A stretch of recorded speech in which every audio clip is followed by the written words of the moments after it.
Hello, I've got a question about mouldy bread. Now, is it okay to pick that mould off and eat the bread? I don't think so. I don't know. I would advise not to consume it though if it's got mould on it. You wouldn't? I'm dead fussy on my bread. Oh, yeah. But my kid sister, Yeah. she does the same as you. Just cut it off? Yeah, cut it off and toast it. Is that the same mould that you'll find in Stilton or Roquefort? There's a mould, obviously. Yeah. What type of mould, I couldn't tell you. Same thing goes with cheese. Yeah. As well, you know, a bit of cheddar, you got a bit of mould on it, cut it off. Opinions are divided over whether or not it's safe to eat mouldy bread. So how come we're happy to eat blue cheese? That's got mould in it, hasn't it? Roquefort, one of the world's best-known blue cheese towns. Local guide Frederick eats it regularly. This whole area of this town of Roquefort, there's a whole industry built on mould in cheese. Yeah. Which is safe to eat. Apparently. We haven't died yet. Here we are. Capital of mouldy cheese. Yes. Madame Delphine. Bonjour, Frédéric. Local producer Delphine is showing me around her family cheese factory. It's based around a very particular type of mould grown in her downstairs cellar. Beautiful little cave down here, right in the basement. Traditional wooden slats. But how come we're looking at bread? I thought I was here to see cheese. So first, she makes a small little chimney. Right. Le pain est mou. Voilà. Take a little spoonful of the mold. Vous mettez dans le pain et vous rebouchez. And then that's it. And you let that mould feed on the bread and then harvest the mould from the bread. Vous mettez le thermomètre dedans. During the 3 weeks that the mold is inside the bread, the temperature rises, and that's a sign that the mold is actually fermenting. Yeah. Once the temperature has stagnated, the bread inside doesn't exist anymore. It's all mold, and it becomes their particular mold for their particular cheese. What's really interesting is that you're creating the mould on the bread, and if I found the bread at home in my bread bin with the mould in, I'd probably go, oh, I'm going to throw it away. But I found the same sort of mould in cheese, and I think, I can't resist it, I'm going to eat the whole lot. Can I taste some? Est-ce qu'il peut en goûter? Oui, il n'y a pas...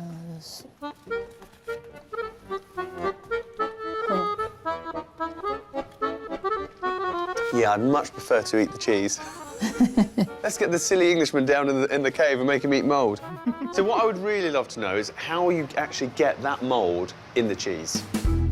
This stage of the process involves a huge salt shaker packed full of mould, which is scattered over the curds. So in a way, it's almost like they're planting seeds, the very beginnings of the blue mould. The curds are left to ripen for up to 10 months. Then, voila, they emerge as perfect rounds of Roquefort cheese. Wow, look at that. So the lovely marbling, that's all mould. That is totally safe to eat. Ah oui, c'est Yeah, excellent pour la santé. The blue cheese is actually excellent for your health. And what would your cheese be without mould? No cheese. Que serait votre fromage Pas de sans le fromage. No cheese. But why is this mould safe to eat where other moulds may not be? It seems that question had never even crossed their minds. Perhaps I'll find the answer in Edinburgh. I've come along with a slice of mouldy bread. Ah, Dr. Hickey. Hi, good to meet you. How are you? Dr. Patrick Hickey's a fungal cell biologist, or a mouldy bread expert to you and me. I've got my bread here. Yeah, so on one of these pieces here on this crust, it's a kind of green mould, and that probably is penicillin, which is closely related to the penicillin that grows on Roquefort cheese. And it's a pretty good fungus, actually. It produces an antibiotic, which stops us getting bacterial infections. Is it safe to eat? Well, the thing is, until you have identified a mould, you can't necessarily say it's safe to eat. There are some moulds that look very similar to penicillin, which can be deadly. Right. These mould colonies are at a stage where we can't identify them, so we can't say whether they're good or bad. There's just a very few little white colonies, and we don't know what those are. So I suggest we leave them for another 10 days and come back and have a look at them. I won't shake your hand, it's all mouldy. Later, we'll check on the progress of the mould colonies. And now, which bit of the chicken goes in the Kiev? I'm just calling up because I just wondered actually what the meat is. That would be one chicken then, so If it's 1 Kiev, then that's 1 chicken breast. Oh, gotcha. Doesn't really look like a chicken breast. It's all kind of mushed up. It's like mince. Like a mince. Yeah. Is it 1 chicken that makes the 2 chicken Kievs? Absolutely no idea and no way of finding that out. See, I thought a chicken Kiev was made from a single chicken breast. It could be one whole one, or it could be 2. One last question for you. Do you know where Kievs come from? We've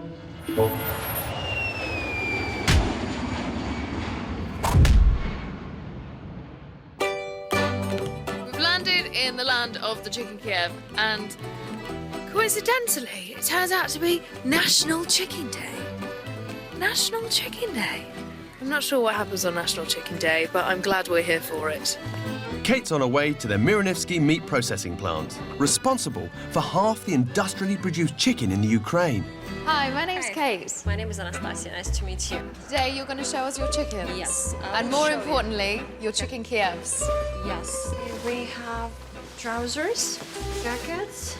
You look great. Me too. We could possibly be in a Bond movie if we were boys. So why do we need all of this, Anastasia? This is a special procedure. This is a biosecurity measure. For hygiene? For hygiene, right. Oh, I hope the chickens appreciate it. I hope so. This company processes nearly 177 million chickens a year. Here you feel the chickens, definitely. You just smell it. So the chickens arrive here alive, and then what happens to them? We slaughter them. Okay. Plenty of chickens. I've never seen anything like it. There are 44,000 heads. And is that the amount you'll process in one day? This is the line capacity per hour. 44,000 an hour, so that's 500,000 chickens in one day. Yep.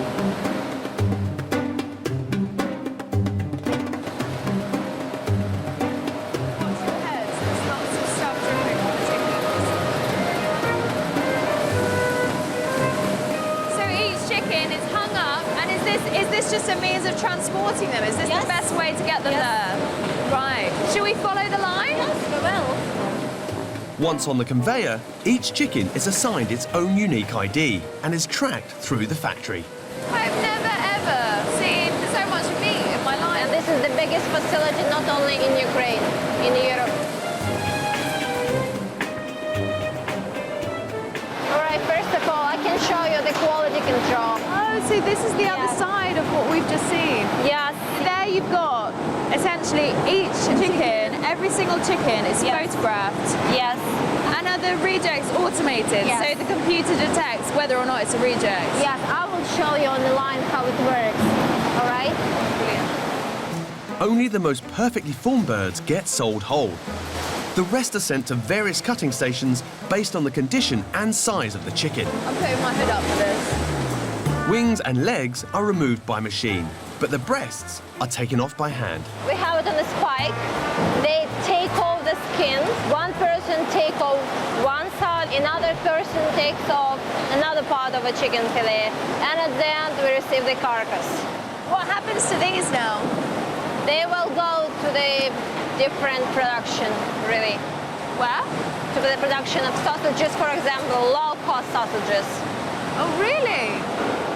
Everywhere in the world, even in the UK. What? What do they do in the UK? They produce low-cost sausages from carcasses. Really? Yes, international. How do they get any meat off a carcass? They make a mince. They make a mince from the remains. I mean, there mustn't be much on one of those carcasses. Yeah, there are some meat, right? How do they get it off? I will tell you later. Kate's now seen the chicken divided into high-end breasts and low-cost offcuts. But which bit will be heading towards the Kiev production line? Kate will find out later. Meanwhile, how fresh are your apples? I've got some apples here, and I was wondering when they would be picked.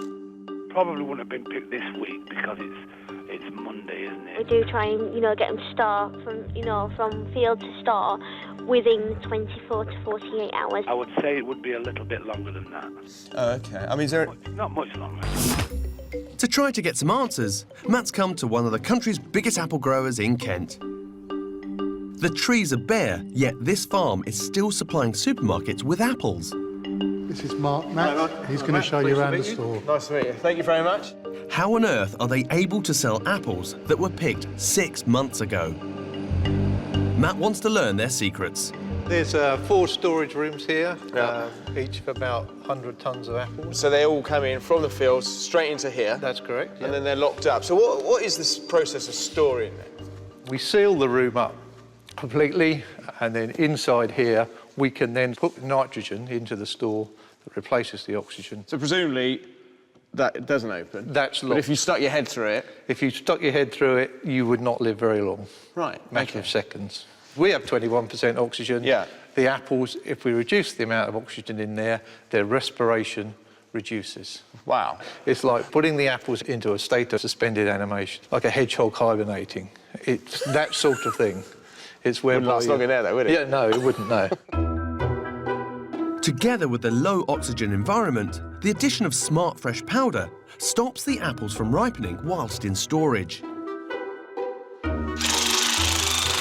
OK, we'll open this room. I've got an oxygen meter here, which is currently showing 20.9. OK, that's good, right? That's good. Do you have to carry one of these when you open these? We always carry these. Do you? Today, after 6 months, these apples are ready to be released from their sleep and sold to the supermarket. Wouldn't stand too close. Really? No. Before Matt can take a look, the doors need to be left open so he's got enough air to breathe. Can we go and have a look? Yeah, So? yeah, it's safe to go in now. Really? Can I try one of these? Yes, yeah, certainly. There's nothing you need to wash off of these? There's nothing, absolutely nothing you need to wash off at all. I don't think you could tell the difference, really, between one picked off the tree... No, exactly. ...and one eaten, several months later. Yeah. Is that your oxygen meter? Should we get out of it? Go somewhere a bit more oxygen-rich. Better late than never, eh?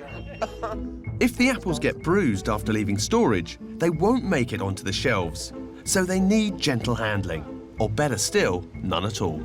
What are they doing in there? It's like a massive bobbing apple thing. It's the easiest way to transfer apples, just float them through. It's a very gentle process. Absolutely. So when it leaves the factory in its bag... That will be labelled, it'll be given a 10-day shelf life. Right, although really it was harvested, could be 5 months, 6 months ago, or more. Or more. But as you saw, the fruit is as good as a day it went into store. Meaning we can all eat apples all year round. That's it. Back now to bread. Mouldy bread. Hi there. Can we go to Edinburgh University, please? OK, sir. My original slice has been mouldering in Edinburgh for 2 weeks.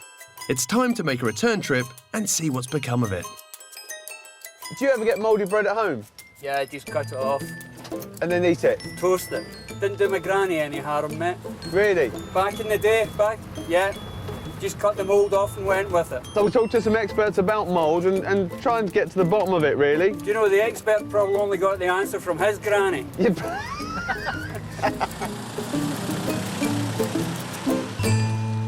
Dr. Hickey. Welcome back, Jimmy. Good to see you. Yep, come on then. Right, now, last time I saw you, I left you with some of my bread, and I wanted to find out what kind of mould was growing on it and if it would be safe to eat. So what have you found out? Well, there's been a dramatic change in your bread. Would you like to have a look at it? Let's have a little look, yeah. You can initially see these 2 or 3 little green spots of penicillium. Yeah. It's the same kind of mould that grows on Roquefort cheese, so you probably would have been fine there. But another fungus is coming in on the right, and this is another very common bread mould, and it pretty much takes over the entire thing. No, look at that.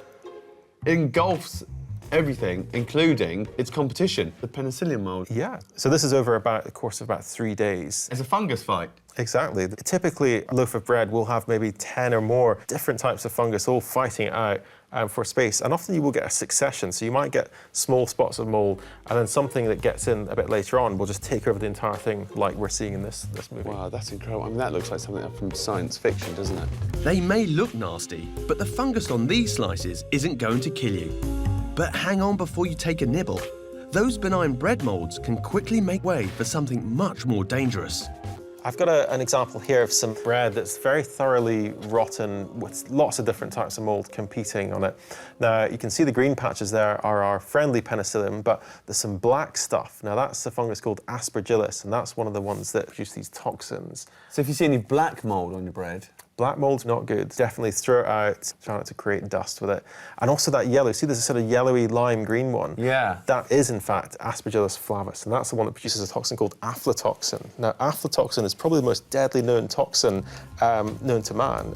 Just a little tiny crystal of it would be enough to kill someone. This family of mold is actually pretty common. If you leave your bread out long enough, one of them could make an appearance. That's insane to think that just on a humble slice of bread, there could be an array of molds, some of which could be super deadly to humans. Yeah, and that's why it's not a good idea to eat bread which you don't know what's growing on it. Safest thing to do would be to chuck it in the bin. Right, will do. Thanks a lot.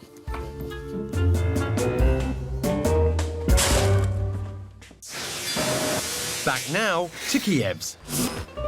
The beating heart of the chicken Kiev factory is upon us. Kate's finally going to find out just what part of a chicken goes into a chicken Kiev. So here we have chicken fillet, deeply frozen. This is purely chicken breast. Look at the size of that. That's absolutely huge for a chicken breast, isn't it? It's not. It's not? This is just a normal chicken. Not all Kievs are made this way, but here it's just chicken breast, pure and simple. But it doesn't look like a breast for long. There's chicken being spat out of a big pipe. So we've got this chicken raining into what is, I suppose, a giant mincer. It's a giant mincer, you're right. It looks quite soft, I would say, right? Yeah. So, Anastasia, why make chicken mince out of these lovely, good quality chicken breasts? Because traditionally, a chicken Kiev would be one single chicken breast. This is how it is produced industrially. That's a factory chicken Kiev. You've got to mince the chicken. Yeah.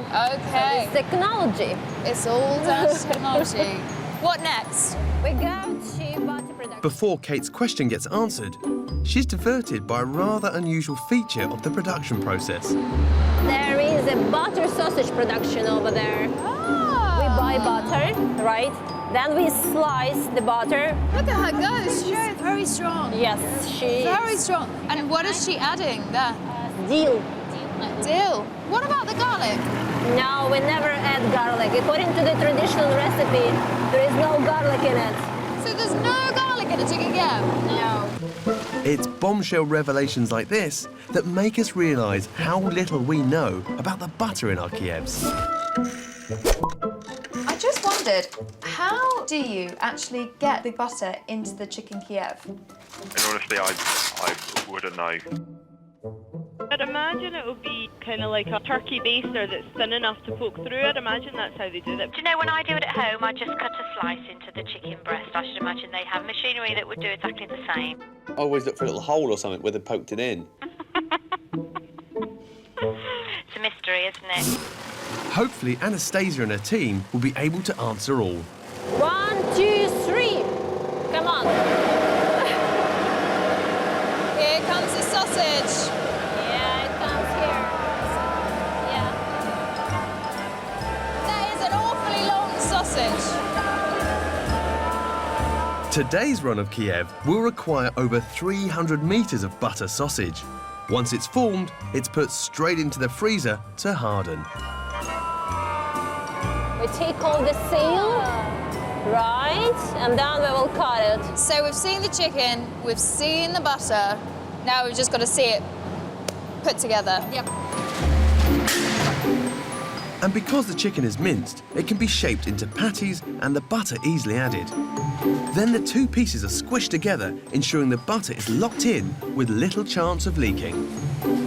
But there might also be another reason that the breasts are minced. So this is like a butterfly. So what happens here? On the smaller part, they put butter, and by the bigger part, they cover. You can try one. Shall I do this one? Yeah. Oh my goodness, it's going quickly, it's going quickly. And so you just grip it and seal it. Yep. Have I sealed it? Oh, he's finishing it off for me. Brilliant. After being sealed, each Kiev piece is battered, breaded, and baked. Uh-oh. It was probably one of mine, to be honest.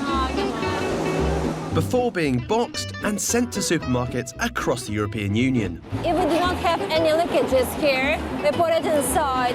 1,000 chickens have produced 1 ton of chicken breasts. So how many dinners does that make? And so, how many chicken Kievs would you make out of one breast? Это получается, у нас если 150 грамм одна котлета, мы получаем 150, значит это 1000. То лучше сначала посмотреть на масло. Yeah, we've just had a little bit of a meeting on the factory floor. These guys are big fans of that. And I think we've got a conclusion on how many Kievs you get out of a breast. It was difficult, but we calculated from one chicken fillet, which is approximately 500 grams, we can receive approximately 6 chicken Kievs. 6 chicken Kievs Yes. from one chicken breast, Yep. which is a lot of bang for your breast. Yeah. So that's also why they mince the chicken. It makes chicken breast go a lot further. And first, doner kebabs. Now look at this, doner kebab. I want to find out what meat is in it because you can't really tell, it's just shavings. Quite bready. I don't know. Let's ask the kebab shops. They're selling them, so they should know what's in them. I'm a big fan of your kebabs. I was wondering if you could tell me what's in them. What meat is it? Yes. Human meat, human. So the people dies in the war. Yeah? We make them doner kebab. No! Yes. So every time I order a doner kebab, would it be lamb, do you think? If you buy from me, yes. And if I buy it from other people? I don't know. Right, I'm at the place where I'm going to finally find out what is the meat that's in my doner kebab. How you doing? I'm Jim. Nice to meet you. Veli's Kebabs in Staffordshire make a whopping 50 tons of doner a week, supplying kebab shops all over the UK. Let's see what they put in theirs. I might bring my shoes from outside and go through that. That's brilliant.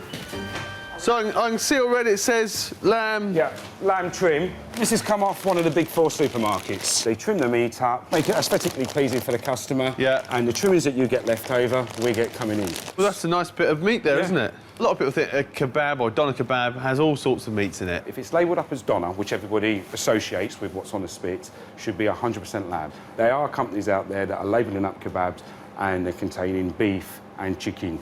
And there has been instances of pork, which, you know, for the Muslim community is a big no-no. Proof's in the pudding. Yep. I'd like to see how it's made. Come on then, I'm going to show you. Push it in. Green button. Goodbye. As the meat goes up as well, they're putting ingredients in. Yeah, we'll put a little bit of this in. What's that? This is textured soya protein. So it's just like a bit of a bulking to keep the price down. We put 1 bucket of it in. So there's the mince coming out, minced lamb. Right, in here, got a bit of onion powder and you've got some salt. Without salt, you're not going to be able to make the kebab.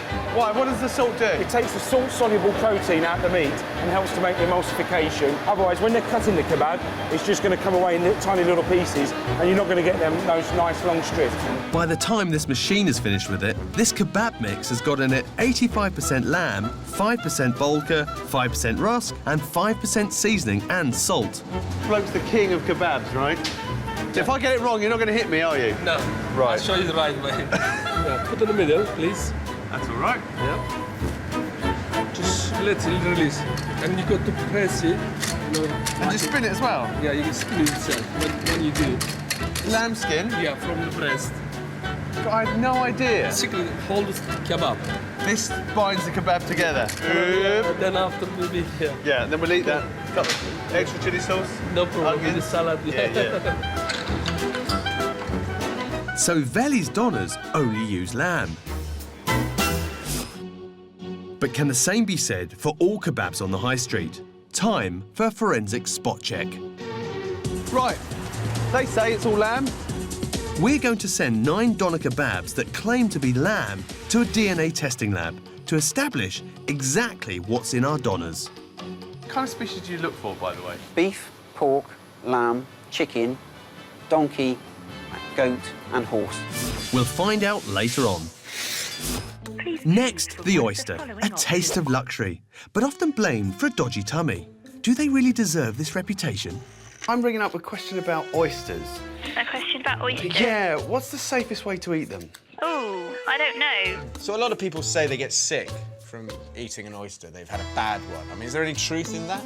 I've never, ever had a problem with them, and I have eaten dozens of oysters. Even if there's any way of giving it a wee wash under the tap to make sure before you eat it that there's no shell fragments there. If I tried to wash the oyster now, I think I'd lose most of it down the drain. Yeah, you might do, yeah. So is there any safe way to eat an oyster? Oysters live in estuaries, like this one off the coast of Falmouth in Cornwall. And Kate's going to get some. Morning. Good morning. Which one of you is Tim? Me, I'm afraid. You?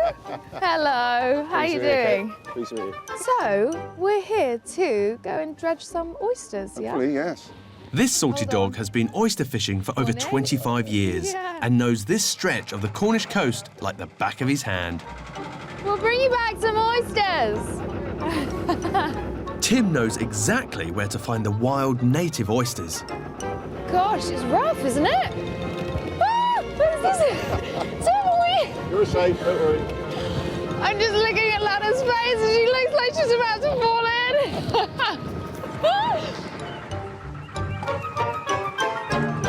Well, that's the engine stopped. I'm going to put the dredge in the water now. And when you say dredge, what is a dredge? It's this metal framework. It's not changed in design since the Roman times, really. And when this thing is full of shells, it must be pretty heavy. It can be very heavy, yeah. Bet you've got some muscles under there, eh, Tim? He has, you know. We'll pull in the dredge now and see if we've got an oyster, shall we? So, you don't have to leave them in for very long, eh? No, no, just keep pulling them one after the other once we start. Tim, that is heavy. There's not many in that one either. Look at that. Have we got any in here? The net drags up whatever's on the seabed. Got a little crab. Yeah. Oh, gosh. That's a lovely oyster, that. Face of the sea. Lovely. You can't get a fresher oyster than these. Surely now's the perfect time to eat them. So, Tim, Yeah? could I eat this oyster now? Well, I wouldn't recommend to eat oysters out of the dredge because we get occasionally get impurities in the water. An oyster is a filter feeder, so it obviously filters all the plankton out of the water, and meanwhile taking everything else that's in the water and filtering through the oyster. So this oyster is essentially just a little filter. Yeah. And so therefore it will suck in all of the water around it. Yeah. And then whatever else is in that water. Well, absolutely, yeah. We need to be 100% sure that anything that might get into this oyster is taken out. If I ate that, what would happen? Well, it would make you very poorly. You would probably be laid up in the bed for a couple of days, I would have thought, quite poorly. Kate's bagged herself some fresh oysters. But before she can tuck in, they've got to be cleaned out. But how? Hello, you must be Steve. I am. Hi, how are you doing? Good, thank you. Oh, you're cold. I'm absolutely freezing. Do you know what I've been doing? Steve Kestin is a specialist supplier of oysters. Let's have a look. Oh, you've got some nice Yeah, ones. look at these. So, Steve, would you eat this oyster now? No, I wouldn't touch it, as it is now. Really? It needs to be purified, and it needs to be purified by a method that's going to remove norovirus. Norovirus? The dreaded norovirus. Really? Yes. Wow, so that nasty winter bug that can have you throwing up for days, hugging the toilet. The Food Standards Agency did a survey a year or two back, and they found that oysters taken fresh from the sea, from the rearing beds, 75% of them, they could detect norovirus in them. 75%? Now, that doesn't mean to say that 75% of them are going to make you ill, but they could detect some level of norovirus in 3/4 of the samples they took. I don't like those odds. Will Kate ever be able to eat her oysters? We'll find out later on.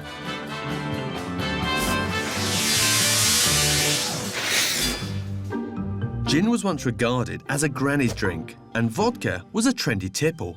But now gin's making a comeback, so more of us are drinking it. But do any of us know exactly what's in it? I've got a funny query, actually. What is gin? Is it made of a grain or a grape or...? No idea. Let me have a look. You don't know what the difference is while you're there between gin and vodka, do you? I don't know. No. I would imagine there's vast differences, but I don't know. I'm sorry, but I won't be able to tell you that. I'd need to get information from our technical department for you. For the ingredient stuff, we're not allowed to give out the ingredients because it's, you know, secret. Gin makes you sad.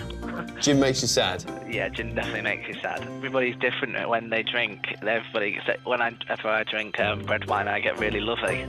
Do you? Well, how lovely? Would you put your arm around me if you had a bottle of red? I definitely will put my arm around you there.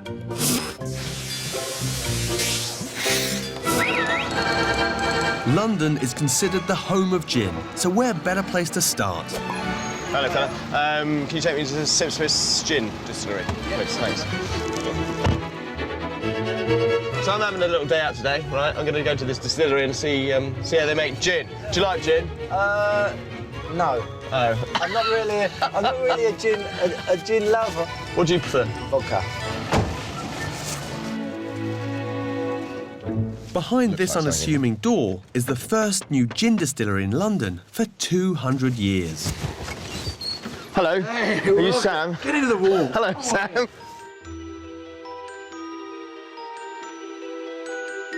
Let me introduce you to Prudence. She's the what? Her name is Prudence. Oh, sorry. Okay. Yeah. Her name is Prudence. She's beautiful. It's like something out of a Wonka factory. Well, it is indeed. It's very hot. It's warm as well. And actually, we're distilling gin right now. Right, good. And so in the next half an hour, you're going to see it coming over. You're very excited about gin, aren't you? I'm very... How can you not be? I mean, gin is in. How do you make gin? There's something bubbling away in here. Yeah, absolutely. And you're going to see that begin to move more and more because what we've got in here is the beginning of the distillation process. Okay. There was one step that happened before, and that's the logical place to begin. The base spirit. Okay. So in here, what we've got is barley-based material. This is a really high-quality base that we are using. Sam redistills the barley spirit by heating it in Prudence and capturing the vapour. The condensed alcohol that Sam's left with is the perfect base for gin. But the really interesting thing is that the barley spirit he's left with is a familiar tipple in its own right. So the base of our gin is not just a neutral grain spirit, it is actually vodka. So the base of gin is vodka? I'll let you into a little secret. Gin is ultimately a flavoured vodka. Really? Yeah. It's only with the advent of one particular ingredient that makes it gin, and that is the wonderful juniper. I mean, I don't think many people know that gin and vodka are so closely related. They're essentially the same drink. You're right. With the addition of juniper, you are then allowed to call it gin, and not before. Every gin distiller has their own secret blend of herbs and spices to flavour the vodka and turn it into gin. And if there's one thing Sam gets excited about, it's his botanicals. This is the juniper. Yeah. Take a couple. Oh, that is gin in your fingers. Mush it into your fingers like that and stick your noggin in. Fantastic. These are Seville oranges. My goodness, smell that. Wow. I didn't know there was so much going on in gin. Here, smell that. Oh. All in all, Sam uses 10 different herbs and spices. Excuse me, buzzing.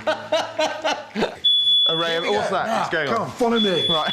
So, what we've got now, I'm going to turn this off. Right.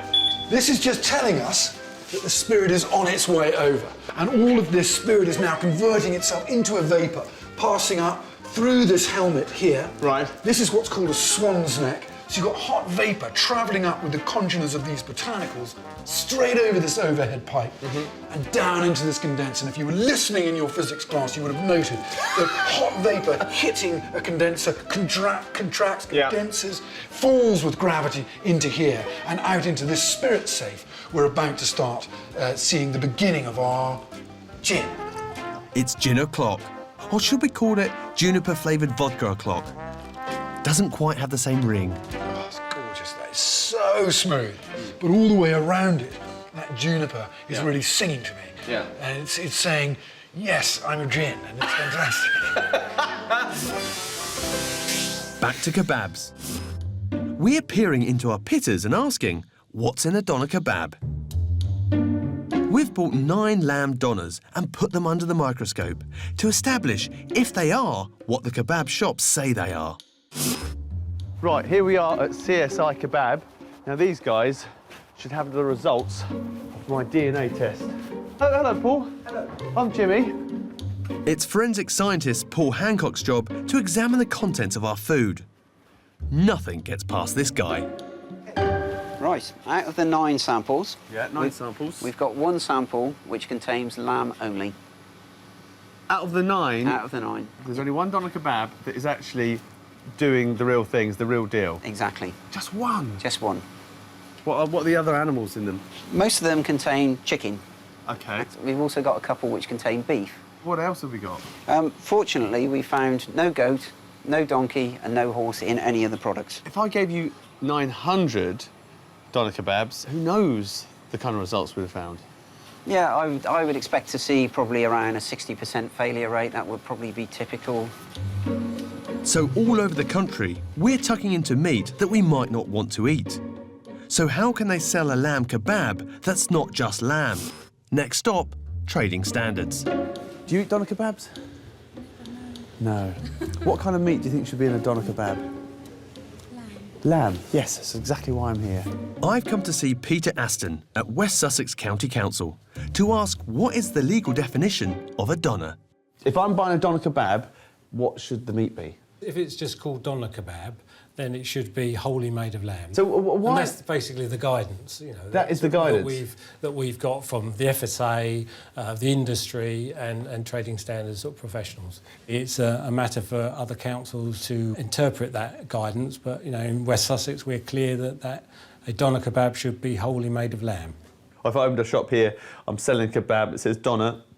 You're going to come down and say, "Is that lamb, Jim?" And I'm going to be, "OK, yes, it's lamb. It has to be." If I went to another county and opened Jim's Kebabs, and you walked along and you saw doner, and you bought it, and I said, well, some beef in there, and some chicken, I put a bit of rabbit in, and a little bit of pigeon.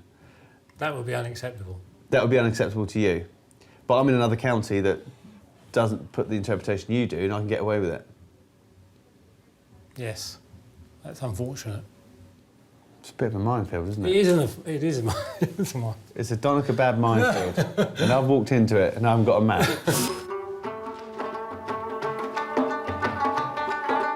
I've been on quite a journey. It's a bit of a kebab mystery, and it's still confusing. I thought I would have some sort of answer. Don't get me wrong, there's some really good guys out there making some fantastic kebabs, but as the law stands, it makes a whole sort of confusing mess out of it. So I'm not sure what doner kebab really stands for. That's lamb. But as the law stands, depending where you are in the country, it could be chicken and lamb. Could be beef and lamb. Could be just beef. Who knows?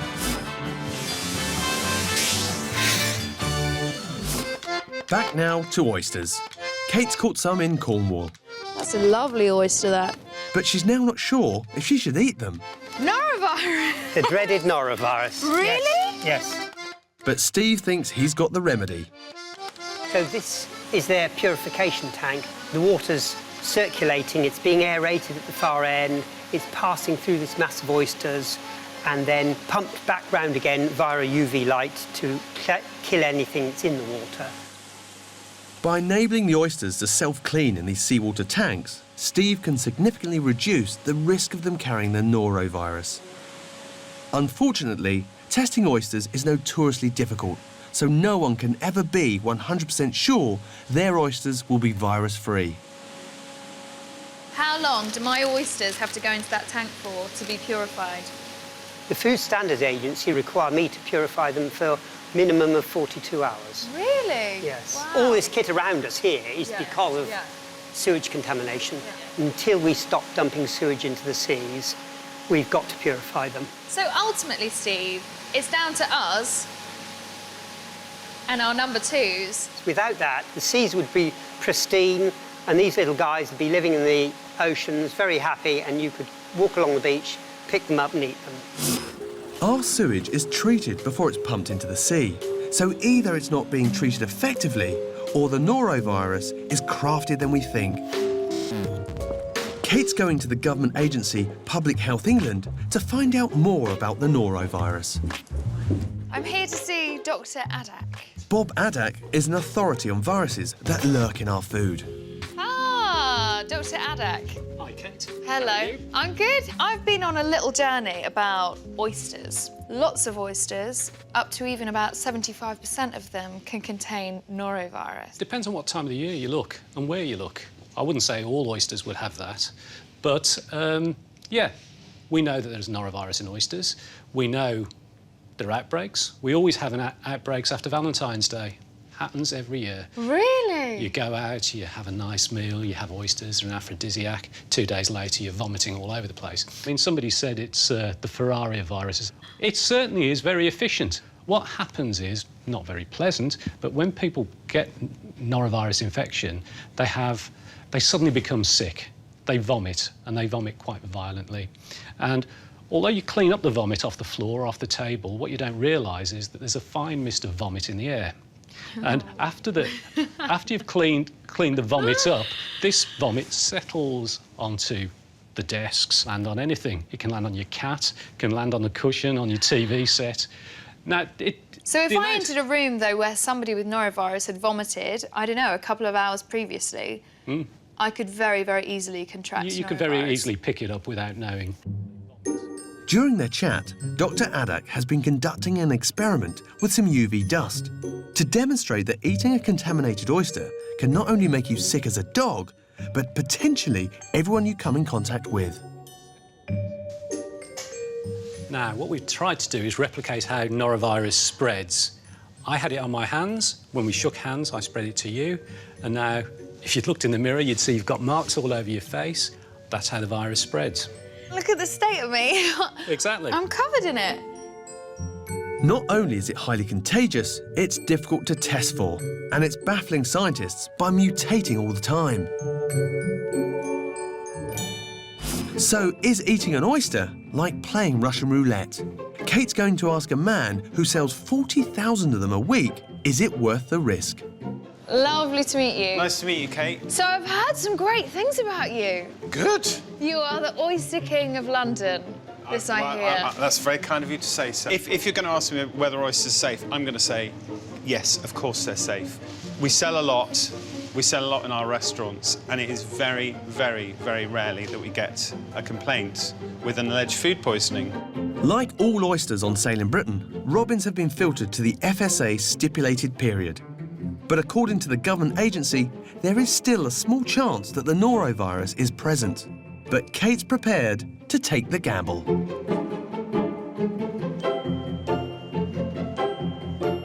And I'm pleased to report that a plateful of oysters later, Kate is as fit as a fiddle.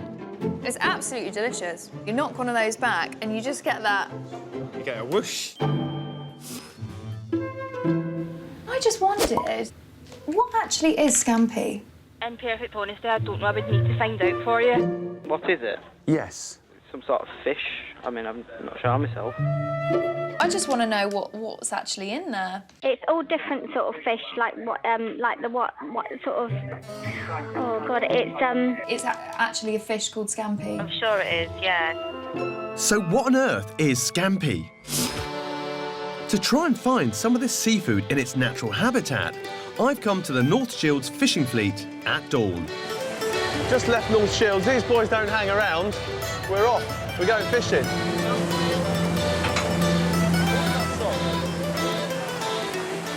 You'll never catch anything like that. You've got to put the whole net in. My nautical know-how doesn't last long. That's the nets in the water. All we've got to do now is wait. Wait. As the fishermen go to work, I go a little green. And then, for a little lie down. The crew don't have that luxury, though. As the sun comes up, so do their nets. On an average trip, they bring in up to 600 kilos of fish. Somewhere in that lot is the mysterious scampi. At last, the trawler finally turns back. I feel so sick. seagulls are even laughing at me. Getting back on solid ground has never been more welcome. Although the same probably can't be said for these little critters. These are going off to... France, Italy. Right, so export. So these are lovely things you see served up in posh restaurants when you go to France and Spain. And the ones we keep are the ones that have had the heads taken off, just the tails. Yeah, right. they would be scampi. So if these langoustines are used in posh scampi, where does the cheap scampi in my supermarket come from? You all right, good to see you. All right. Got any langoustines? Yes, we have. That's their langoustines. Lovely job. And we sell them for $10.50 a box. If you were to turn them into scampi like this, how much more would it cost? I should think over double. Right. That, £21. Then you're talking about £21. Right. So that pack... 3 for a tenner. 3 for a tenner. That's cheap. That is cheap. It makes you wonder how much scampi's in those. Certainly does. And where better to find out than the local pub? It is the spiritual home of scampi after all. Hello, Toby. How you doing? I'm Jim. Hey, Jim, how you doing? First up is the most expensive supermarket scampi. Wholetail scampi chunks costing £6 a bag. So what do you imagine's in here? I'd like to think whole scampi tails. Break that open, look. Actual pinky... Yeah, look at that. looking stuff in there. Now that is the coloration from a prawn tail, surely. Got a whole tail in there. But that is the taste of a pub scampi. Yeah. Working our way down the scampi spectrum, It's the ones that are strange shape. we reach the budget scampi bites, just £1.25 a bag. Oh, well, look at that. If you saw that without breadcrumbs, i.e. a naked scampi bite... I don't think I'd eat it. I wouldn't hoover it up, would you? No. That doesn't really taste of scampi. It doesn't have that prawny flavour. No, it just tastes of sea to me.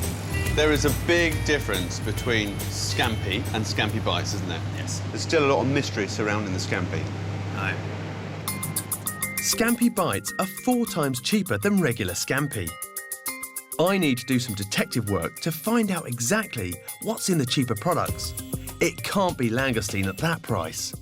Is that Dr. Mariani? Yes, it is. I've phoned you up because I want to talk to you about scampi. I must say, they do vary somewhat in consistency. Some just look like a paste. They are a type of processed food, so it is unrealistic to expect a whole critter inside the batter. Really? What we could do relatively easily is to use genetics to identify what the most likely animals there are in those products. So it's a bit like CSI scampi. It could be, yes, exactly. I'll send you a whole bunch if you could do some testing, and then I'll get back to you and let's see what the results say. Bye-bye.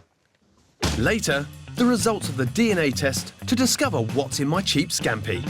And I come face to face with a creature which definitely isn't a langoustine. Now they're big, but nothing on the Pangasius. Next up, why can't you buy cashew nuts in their shells? Morning, customer service speaking. How can I help you today? Now, I was just wondering, I've never noticed cashew nuts in their shells. Do you sell them? I don't normally do at Christmas time, and I don't know about all the way through the year. Does it protect the nut inside if they take the shell off? I really don't know. I think it's just a matter of most people can't be bothered shelling them. I just wondered what a cashew nut shell looked like, because I haven't seen one before. So how would you know you can get cashew nuts in a shell then? Where do they come from? I think they come from... I'm pretty sure it was Africa, actually. To find out why supermarkets don't sell cashews with their shells on, Kate is going all the way to Mozambique, a small country exporting a massive amount of nuts. It's so hot already. The majority of Mozambique's cashews are grown on family-run farms. Kate's guide and translator, Belgian, is taking her to some small cashew farms in the remote far north. They said that the cashews that you come to see, you can see under the trees. Okay, so up there, there are cashew nuts. Really? Wow, they grow on a tree. You can see fresh cashew and the dry one, and after that, when they're ripe, they fall down.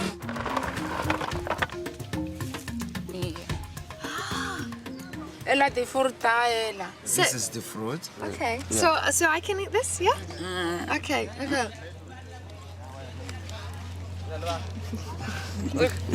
It's very tasty. The yellow fruit is the cashew apple. It's claimed it has 5 times more vitamin C than an orange. So I'm looking for a nut in here, in this fruit. The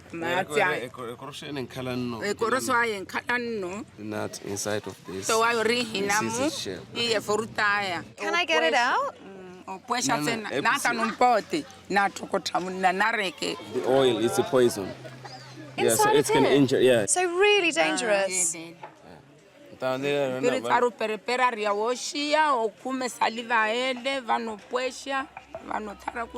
Okay, can we see that? Can we see that process? The only way the villagers have of getting rid of the poisonous oil in the shell is by roasting the nuts on open fires. It can injure your eyes because of the oil. So it's actually in the smoke? Yeah, yeah. So the smoke is dangerous. All of those little mini explosions, that's the oil burning off, is that right? The exploding shell fragments can leave their mark on anyone close by. This beautiful little girl, Paula, has a cashew wound on her face. So see this burn on her cheek just here. They were roasting the cashew, and then she was so close. So when the cashew exploded, so they asked to come up to her face. So that's why it came this. So this was when they were roasting? Yeah, they were roasting, so it's exploded. This method of shelling cashews is risky, but it is effective. Oh my goodness, is that the nut?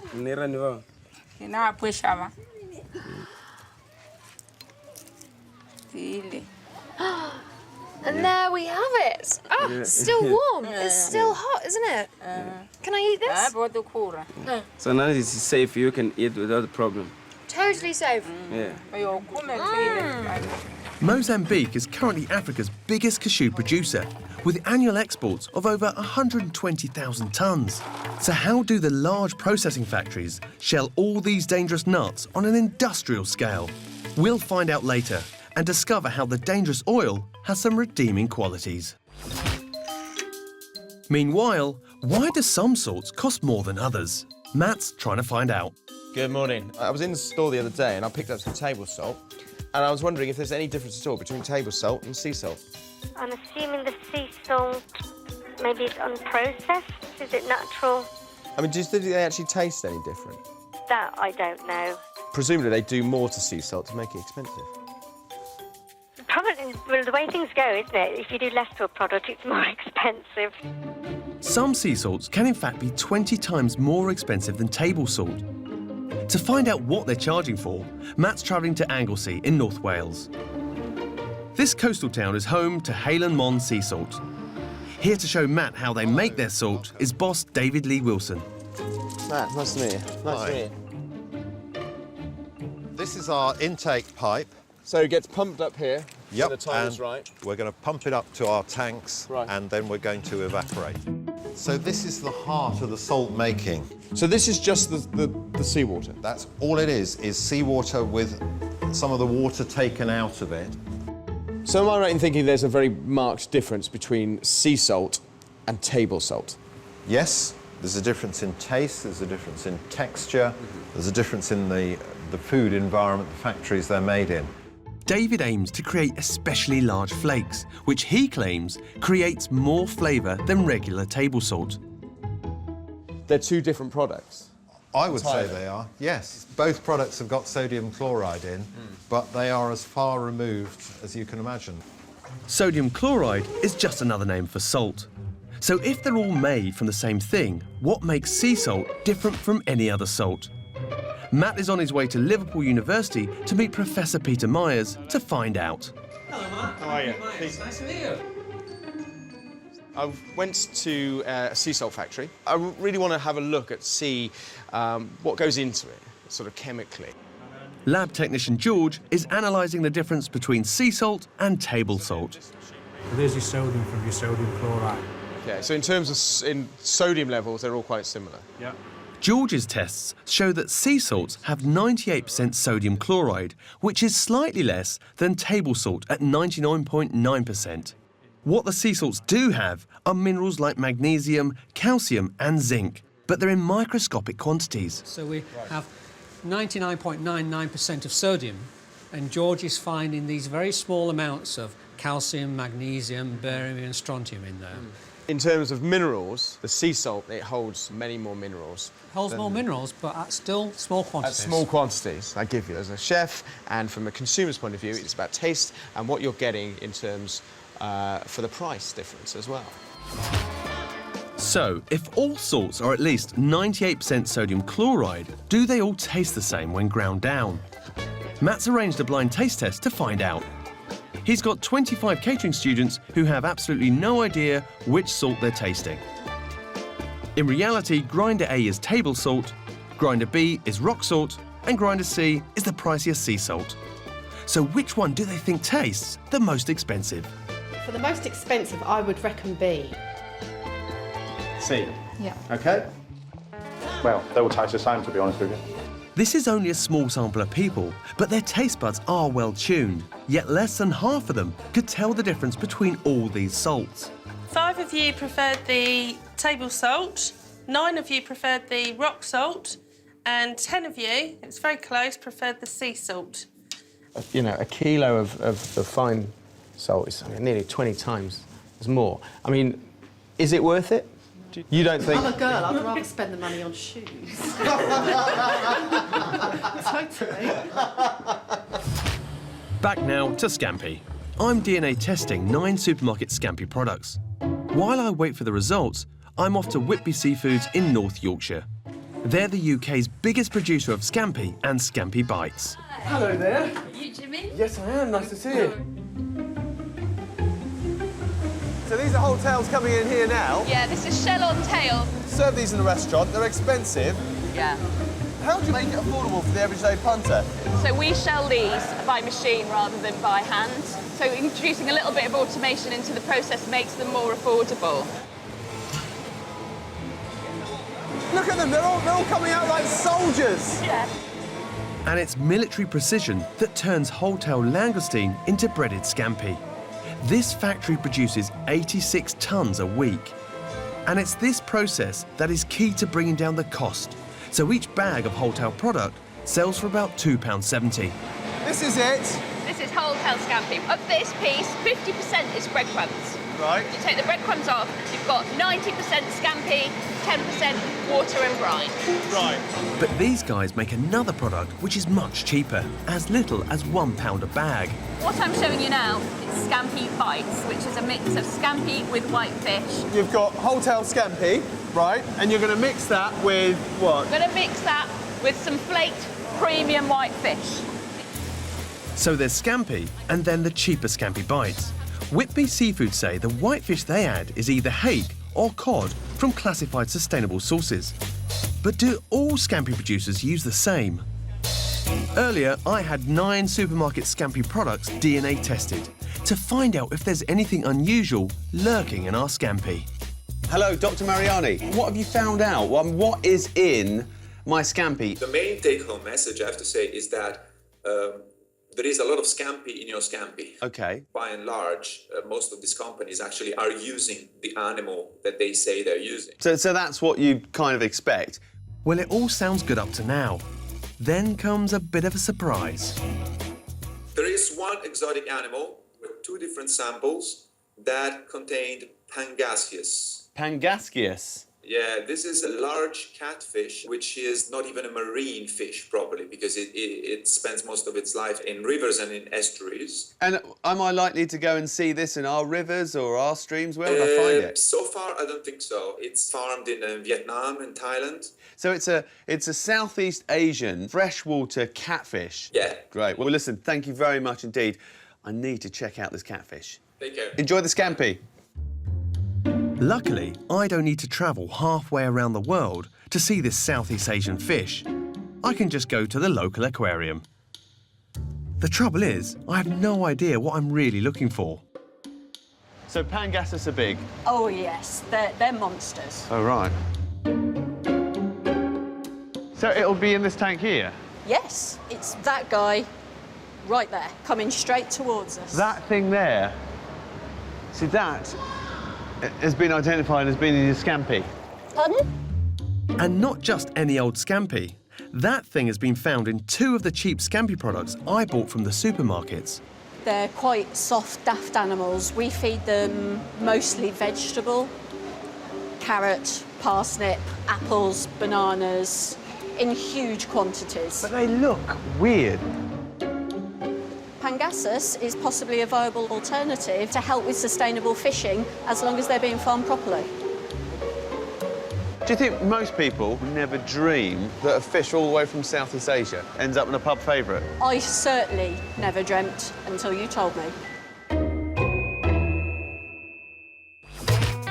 Back to cashews in Mozambique. Kate and her local guide, Belgian, are on their way to one of the largest cashew processing plants in the country. Hi, I'm Kate. Hi, I'm Bruno. The Condor factory in Nampula processes millions of cashews every year. Oh, look at that. 80 kilos each of the bags. Every single cashew arrives in its shell, so the toxic oil coating each nut is still intact. Where exactly is the oil in the cashew nut? You can see it over here on these margins. There's this Accumulated layer here. in here. This is the dangerous stuff. This is the stuff that if you got it on your hands or your lips, they would... That's just one of the issues that we really need to be very aware of. To remove this harmful oil, the nuts are put into industrial-sized boilers. It's like going back in time seeing this. Industrial revolution. The heat and pressure forces some of the toxic oil out of the kernels. The steam is harmless, but the dangerous oil is flushed away into storage tanks.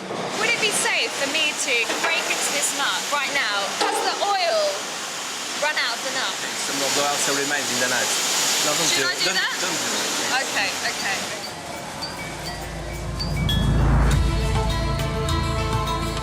Astonishingly, the next stage of the cashew processing relies on manual labour. Every single cashew nut is shelled by hand. Is there no way that this can be done by machine? You need to do it by hand because there's not technology good enough to prevent a high level of breakage. This factory employs 1,500 people in a region where there's hardly any other employment. This is the best way they have to extract the fragile cashew in top condition, even though some of the skin-burning oil is still on the nut. Oh, you've got... What is this on your hands? Soil. That's oil? Yes. For protecting him from the work he's doing. That's to protect him from the oil in the cashew. It is. It is. You can feel it. And that oil is acid and it's dangerous. Yeah, it's a bit acid, yeah. It's a bit dangerous, as I said. Okay, okay. Not killing, dangerous, but yes. And so at this point, is the nut safe to eat?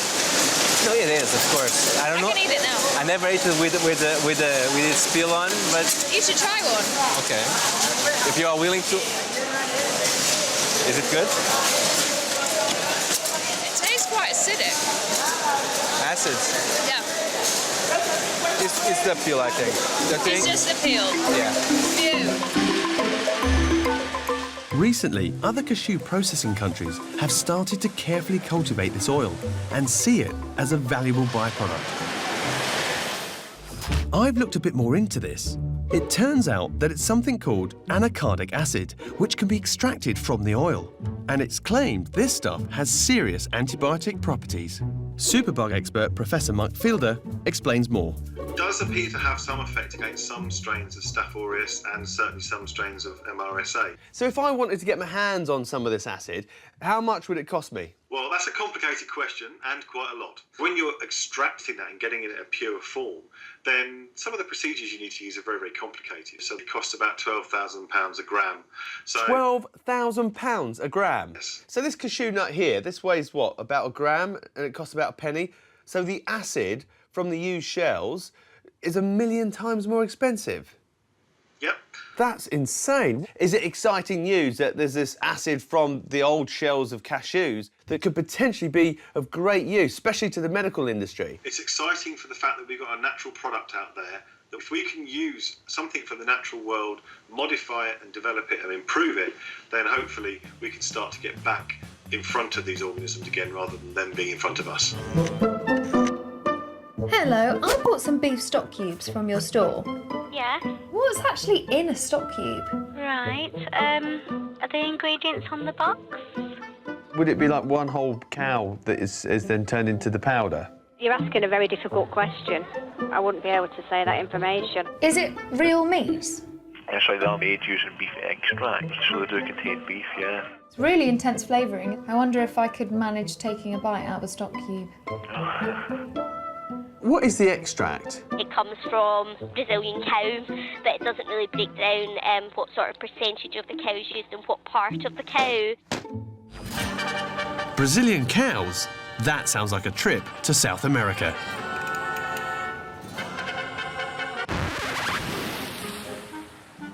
But before I catch my flight, I want to test the amount of cow in a stock cube compared to that to my homemade stock cooked by boiling bones. Right, got the stock. All I need now is Jane.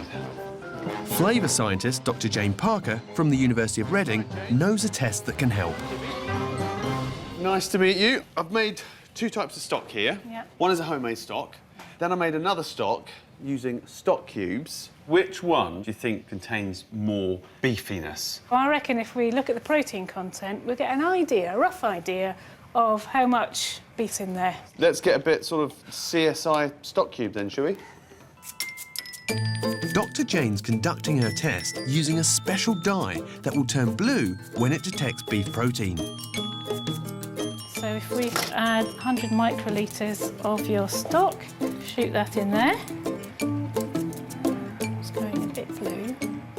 If you compare that to the control, the blank, so that's a big colour change. And that dark blue is indicating that there's protein present. But let's move on. Let's do the stock cube stock. OK, give it a shake. What should happen is it should go blue, but it hasn't. If you compare that one to the control, there's very little difference there, which is strange. So are you saying that in my homemade stock there's more protein, more beefiness then, than the stock cube? There's no protein whatsoever in the stock cube, and there's quite a lot of protein present in your homemade stock. Now that's something I wasn't expecting.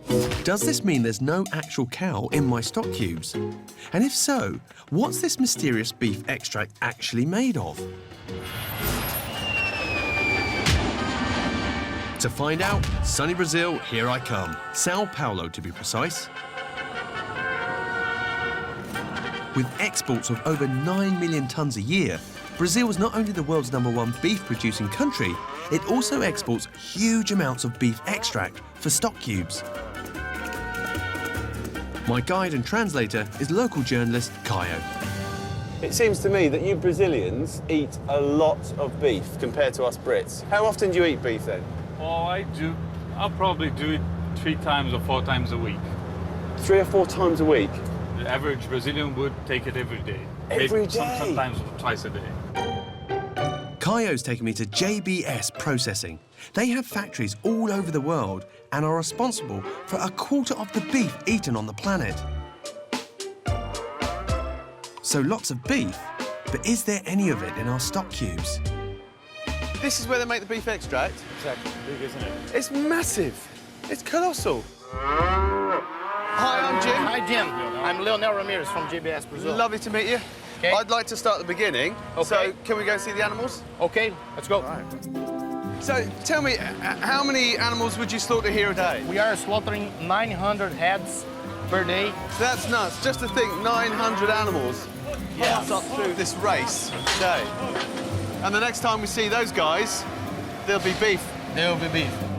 Somewhere inside there is that baffling beef extract that packs such a punch in my stock cube. If it's not made of cow, what else could it be? We'll find out later. And now, cornflakes. Hi. Now, I picked up some cornflakes from one of your shops, and I've just got a question about something that's on the box. On the packet, it says it's fortified with vitamins and iron. Why do you add vitamins and iron to your cornflakes? Because it's a healthier option. So does that mean that you're taking vitamins and iron away and then adding them back in? No, we're not taking it away, we're just adding them in. Why do they add iron and vitamins? Surely corn has enough goodness in it already. Kate's gone to the world's largest cornflake factory to see if they might be able to tell us. Hi, you must be Andy. Yes, Andy, welcome to the plant. Hello. Right, Please so enjoy you're going to show me how you make cornflakes. Yep. So, Andy, how many boxes of cereal do you produce every day? On average, 750,000 packets of cereal. That is a phenomenal amount of cereal. What is a cornflake made of? But its base ingredient is something similar to what you'd see as a sweet corn on the cob. So if I took one of these off like this, could I make a cornflake from that? Yeah, the base raw material is absolutely what you've got in your hand. Everything bar the germ. So you remove the germ? Yes. Yeah. Why is that? I don't know the reasons for doing it.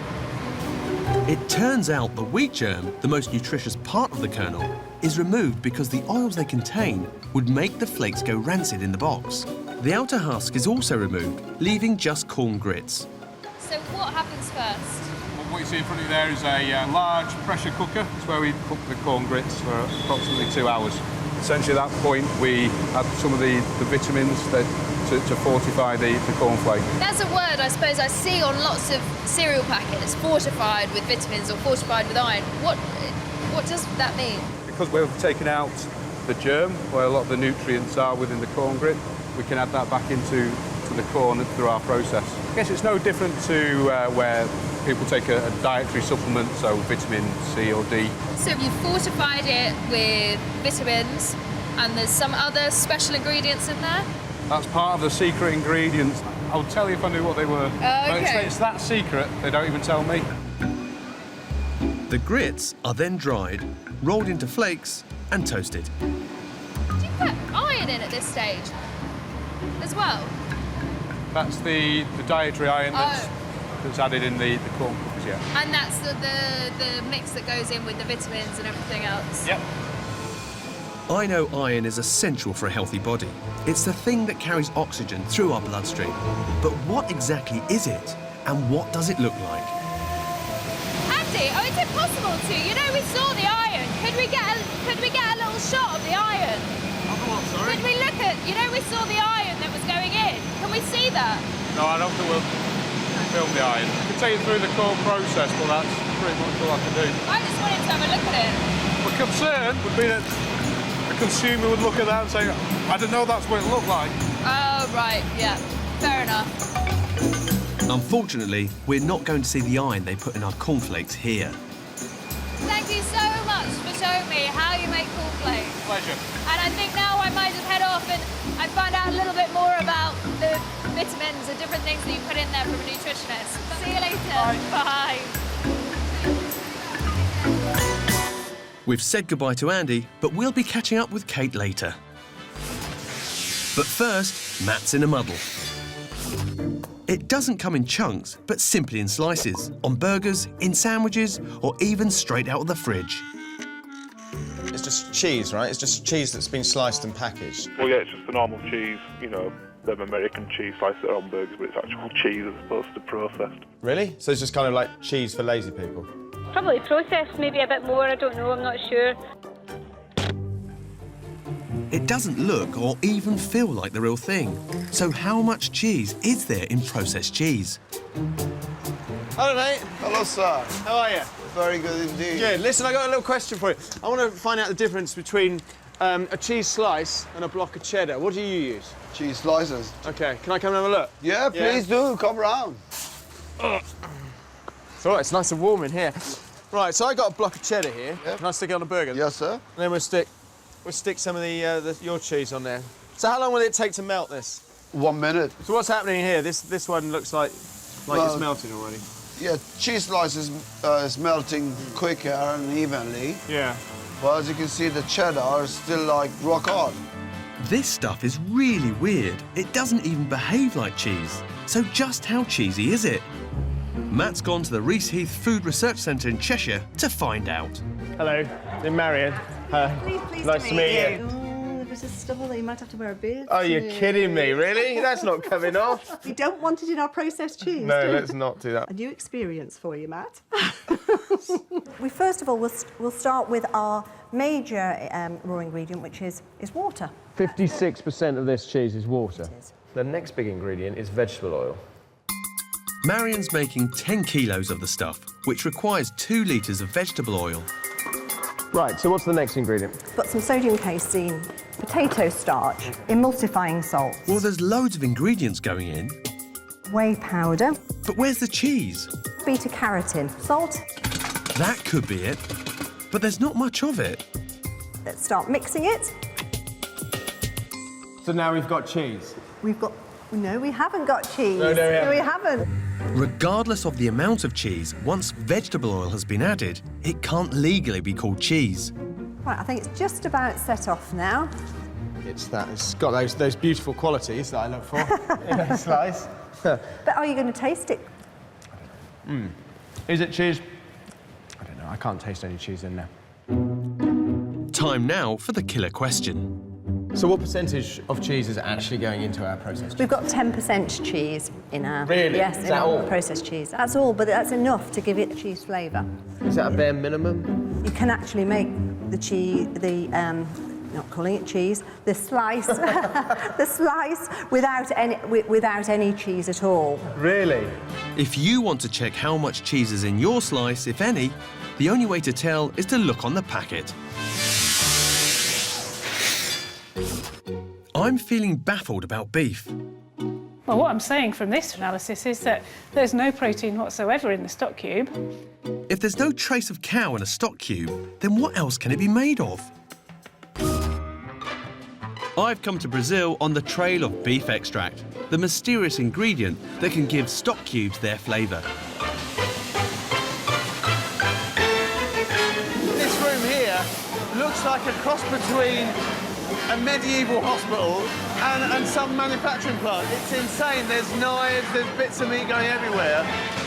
This is the first stage of the production process of a beef stock cube, and so far, it's been beef all the way. All the employees have their own procedure. This guy only cuts one part of the carcass. Yeah. And the next guy finish the cuts. Everyone has his own job.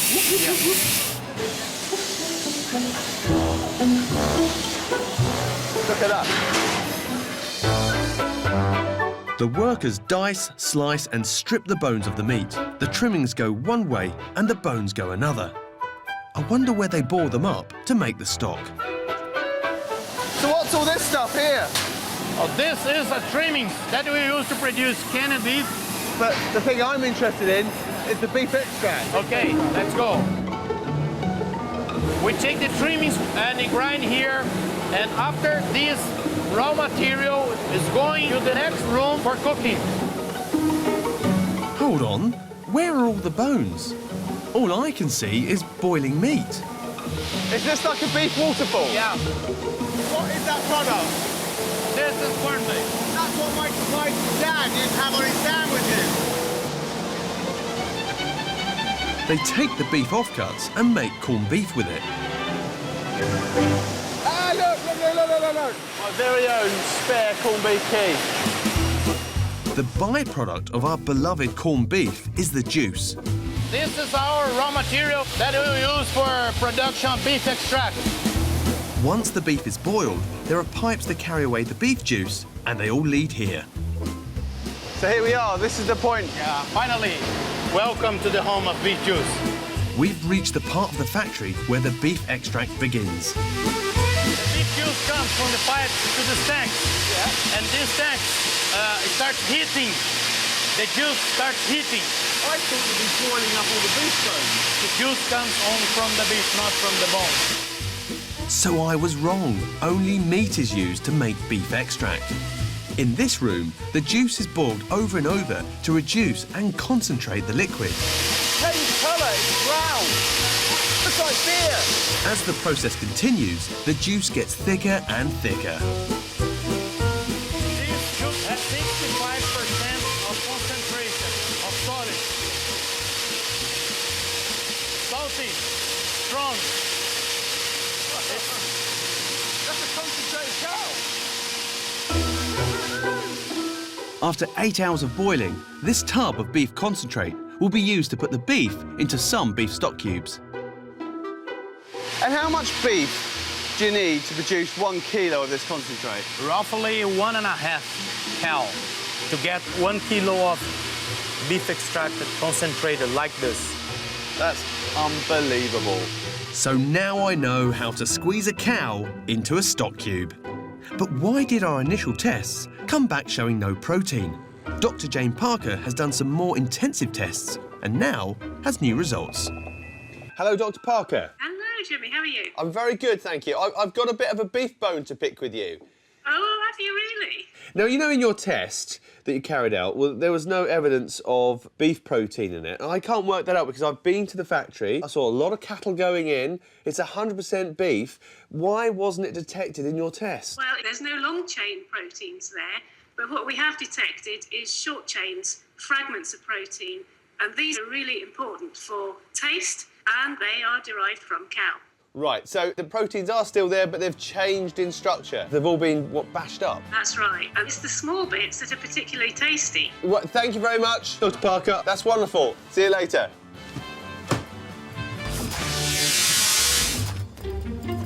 Kate's on her way to a nutritionist to try and find out why they add vitamins and iron to cereals. Hi. Hi, you must be Claire. Yeah. Kate, how are you doing? Good. So I'm here to find out all about cornflakes. I'm still a little unclear on exactly what goes into a cornflake. Well, they start with literally the corn kernels, which are then almost peeled to remove all of this outer coating. That's a really good bit because it's really high in fibre, which is great for the digestive system and so on. It's also got B vitamins in, which help us to digest carbohydrate and things like that. And that, unfortunately, doesn't make it into the final flake. That doesn't make it into the final flake, no. What also gets removed, there's a tiny little piece in here called the germ. That's like the nutrient powerhouse of the grain kernel. So what is in there? Essential fats like omega-3s and omega-6s, B vitamins. So that's discarded? Yeah, and you're left with this sort of really pulpy bit in the middle, which is really just starch, which is carbohydrate, really. So why remove these parts of the corn? Well, the oils they contain would make the cereals go rancid. But then, as part of the manufacturing process, some vitamins and minerals are added, and these are baked in, and then other ones will be sprayed on at the end, and that gives them the nutritional claim on the side of the pack.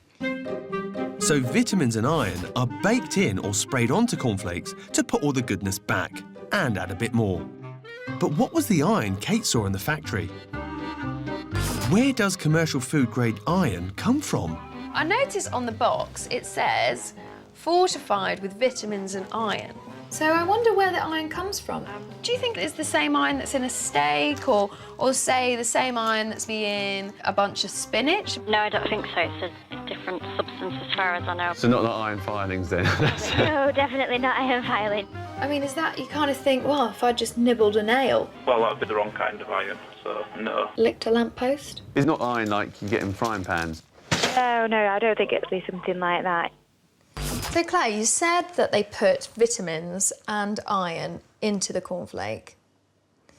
What form does the iron come in? Because, I mean, I'm looking at this cornflake now thinking, is there any iron in there? It's actually powdered metal that you find in a cornflake. So, literally, the metallic iron will be powdered and added in. If something's made of iron, then you can pick it up with a magnet. So I picked myself up some food-grade iron powder on the internet. Now, this is the stuff that is in these. Hi! Are you Alan? I am. Lovely to meet you, Alan. You're a guy, I hear, who can tell me all about iron. A fair bit. Now, the thing I want to test is this stuff iron as we know it? There's only one way to find out. Alan, you've got a lot of iron here. Oh, my word. Is this your magnet?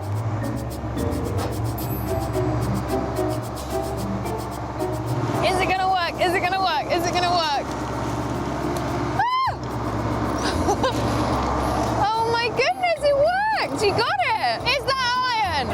iron.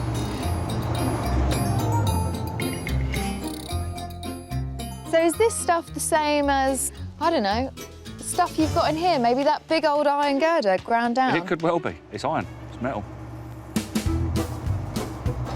But how much iron is in a bag of cornflakes? Surely not enough for what Kate has in mind.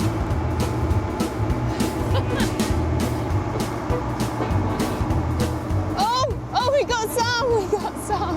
Is that iron? It's iron. Look at that. I don't want to let go. Did Alan's magnet prove the point, or did it just crush some cornflakes? Luckily, nutritionist Jane also has a magnet, so Kate can conduct the same experiment, but with much more precision. You can actually drag that cornflake. It's incredible. So because of the iron added to cornflakes, it makes them magnetic. Yes. See, this one is racing around the bowl. He's definitely got a big hunk of iron in him. Look at it. So, in order to give us an essential part of our diet, they use food-grade iron, which really is the same thing as powdered iron. First, decaf coffee. Hi. Hey, how you doing? I have never drunk a decaf coffee before. Oh, wow, okay.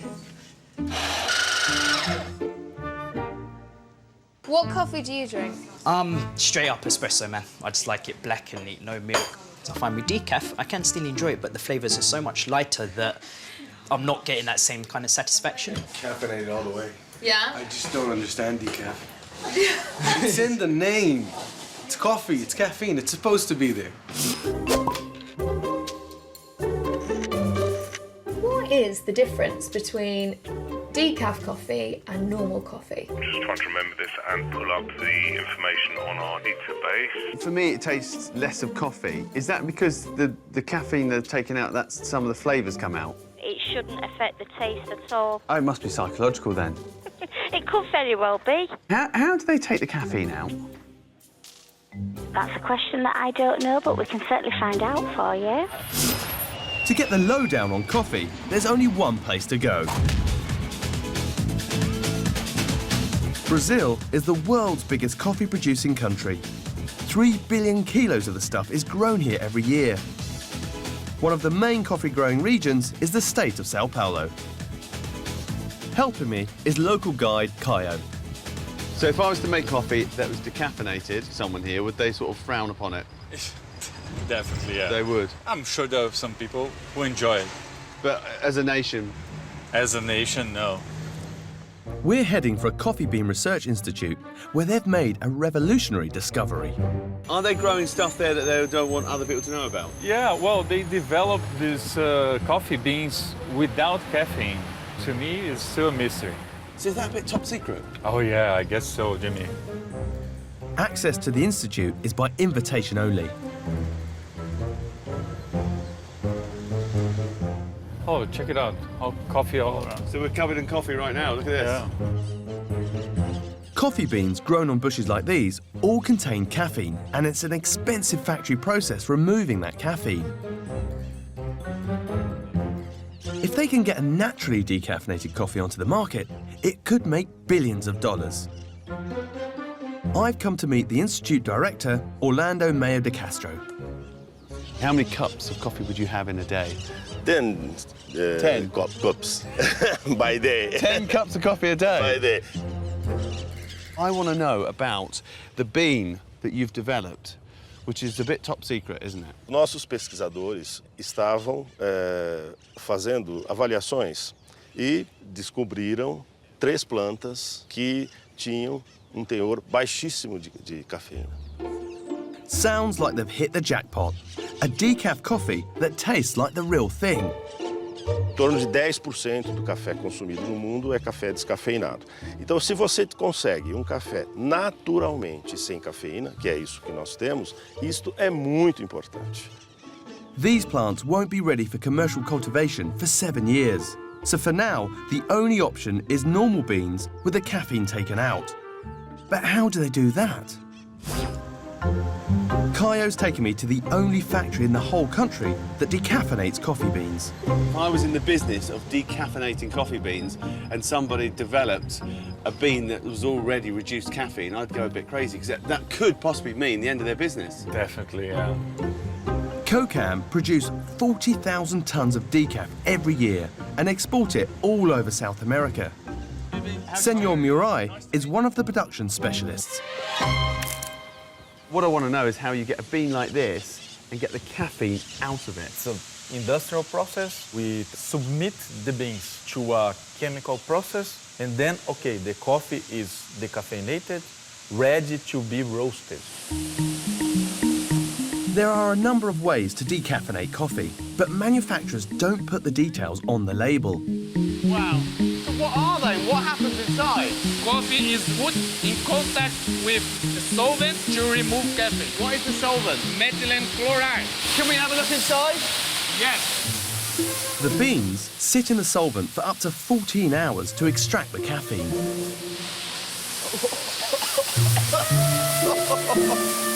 It's like the smell from the green bean.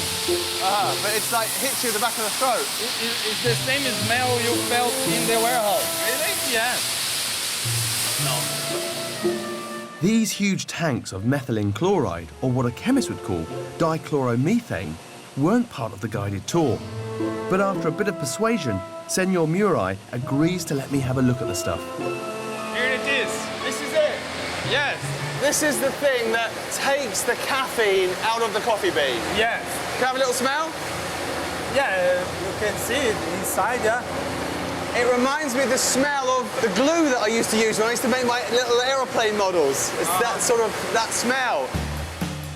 Later, we'll be finding out more about this industrial solvent that decaffeinates our coffee beans. Can I taste a little bit? No, it would be very bad for your health if you did that. Really? Yes. Next up, chewing gum. Hello, I've just got a quick question. What makes chewing gum chewy? I've no idea. So do you think chewing gum is made of a type of rubber or something? But I wouldn't have thought so, no. When I was a kid growing up, my mum always said that if you swallow chewing gum, it'd get tangled up in your bones. I know that everyone's always advised not to swallow it, aren't they? I mean, that's something that I've always been told as well. Have you ever swallowed chewing gum? To be honest, yes. And what happened? Well, nothing that I'm aware of. So if I swallow it, nothing will happen then? Well, that's entirely up to yourself. And do you know what... So what is chewing gum made of, and is it safe to swallow? Kate's managed to secure a behind-the-scenes access to a chewing gum factory in Finland. It is like walking into a fridge. It's absolutely freezing. I think it's about -10 degrees. It turns out the gum world is surprisingly secretive. We contacted two of the biggest manufacturers, Wrigley's and Cadbury's, but neither were very enthusiastic about a visit. Hi, I'm Kate. My name is Mira. Welcome. But fortunately, Mira said yes. You won't believe how long it's taken me to find my way into a chewing gum factory. Months. Hey. Ah, hi. I'm Dan from Peppersmith. Dan, nice to meet you. great. Kate. This company's ingredients are all natural, derived from plants and trees. What are you making today? Spearmint, and then we're making some lemon and peppermint as well. First, the intriguing gum base is mixed with all the other raw materials, including sweeteners and flavourings. So once you put all of the ingredients in here, how long does it take to mix it all up? About an hour or a little bit longer. It's as if you're an Oompa Loompa. Have you seen the film? I don't know. This factory can make over 200,000 pieces of chewing gum a day. But what's gum maker Dan using if it's all natural? So this is your gum base? Yeah. We source it from the Central American rainforest. And do you know what chick-clay is? What is chick-clay? So chick-clay is the sap from a sapodilla tree. This gum has been used for thousands of years. The tree is tapped and the gum filtered, then cooked. So I can take a bit off here. Yep. How does it taste? It's all about texture, really. There's not much taste there. It tastes like chewing gum when you've had it in your mouth for, you know, half an hour and there's no flavour left. Yeah. So, Dan, you know, I don't know if you remember when you were in the playground at school and everyone would say, don't swallow your chewing gum. If you swallow your chewing gum, it'll wrap around your heart and kill you. Well, we would never recommend swallowing it just because there's a very, very small risk that it might get stuck sort of somewhere along the way. Do you swallow? That's a great question. No, I spit. I put it out and put it in the bin. But natural chewing gums constitute only a fraction of the market. So what's in the regular gum base? Kate finds out later on. Next, it looks similar and tastes alike, but it's got less calories. How do they make diet bread? I'm on a bit of a diet, right? So the diet bread, it'd be low calorie, right? I believe so. I don't really know much about bread, to be honest with you. It'd be better maybe even checking like the Weight Watchers website or something like that for information on it. Right, okay. Do you know how they take the calories out? I wouldn't know. Diet bread seems to be a bit of a mystery. Will a specialty baker be able to shed any light on it? Hi, Alistair. Alistair is. Hi, Nice to Matt. meet you. Pleased Nice to to meet you. Alistair and his team use 7 tons of flour each week to create everything from sourdough to spelt and baguettes to chewy brown. He's dedicated his life to the loaf. There's nothing this man doesn't know about what goes into bread. We have our ingredients here, basically. Water, flour, salt, yeast. The difference is more in maybe some of the additives, the E numbers, the emulsifiers, the things that give bread shelf life, which we don't deal with, but they're minor ingredients. Basic bread is very straightforward. Bread is simple stuff. You just got you got to love it to make it nicely, of course, but it's pretty simple stuff. Right, let's make it. So this is your basic bread, right? Yeah. So if I go along to the supermarket and I get a loaf off the shelf and it's a low-cal diet loaf, what are they taking out or what are they adding to this to make it low-calorie? I don't know, because if you take the flour out of there, you're going to get a soup. I suppose, I don't know. No, I'm stumped. You haven't heard of any clever ingredient that you can add to... I haven't, but, you know, I mean, maybe there is something. You haven't had much You call can tell for me it, about so. it. No, we haven't had a lot of call for it, you know. Matt still hasn't been able to find out how they cut the calories from diet bread. No one seems to know. No idea. It's the stuff they put into it, isn't it? Bacteria, fungus. They must do something to the flour. So he's decided to visit dietitian Melissa Little to get some answers. How you doing? Right. So I'd imagine in diet bread there's something clever going on. There's a raising agent, there's something to lighten it, there's a different type of flour, there's I don't know what. They're doing something, aren't they? Because there's what, 51 calories in that, Yeah. which doesn't sound that much. This one's 50. And what would you and find the in a normal regular ones is one? about 100 calories per slice. Okay. So pretty much double. So what are they doing? How do you take the calories out of bread? Here we have a slice of your low calorie. Okay. And then this is a regular. Right, okay. Which feels a lot heavier. Yeah, and if you hold them up, It's smaller. it's smaller. Kidding me? Is that true? Diet bread is smaller. It's smaller. It's about portion control. With Weight Watchers, this is done by variation in slice and loaf size that are then given their own Pro Points value, allowing customers to make informed choices. Hovis Nimble use more protein and an open-top bake to create slices that are less dense and smaller in size. They told us that using these ingredients and processes are more costly. Weight Watchers said that the price of their bread is set by the retailer, not the manufacturer. And often they're charging you more for the diet stuff. So if you figure out the price per gram, you're actually paying more. Opens up a whole new world of diet goods for me. Diet cheesecake. Eat a little Just bit. eat half.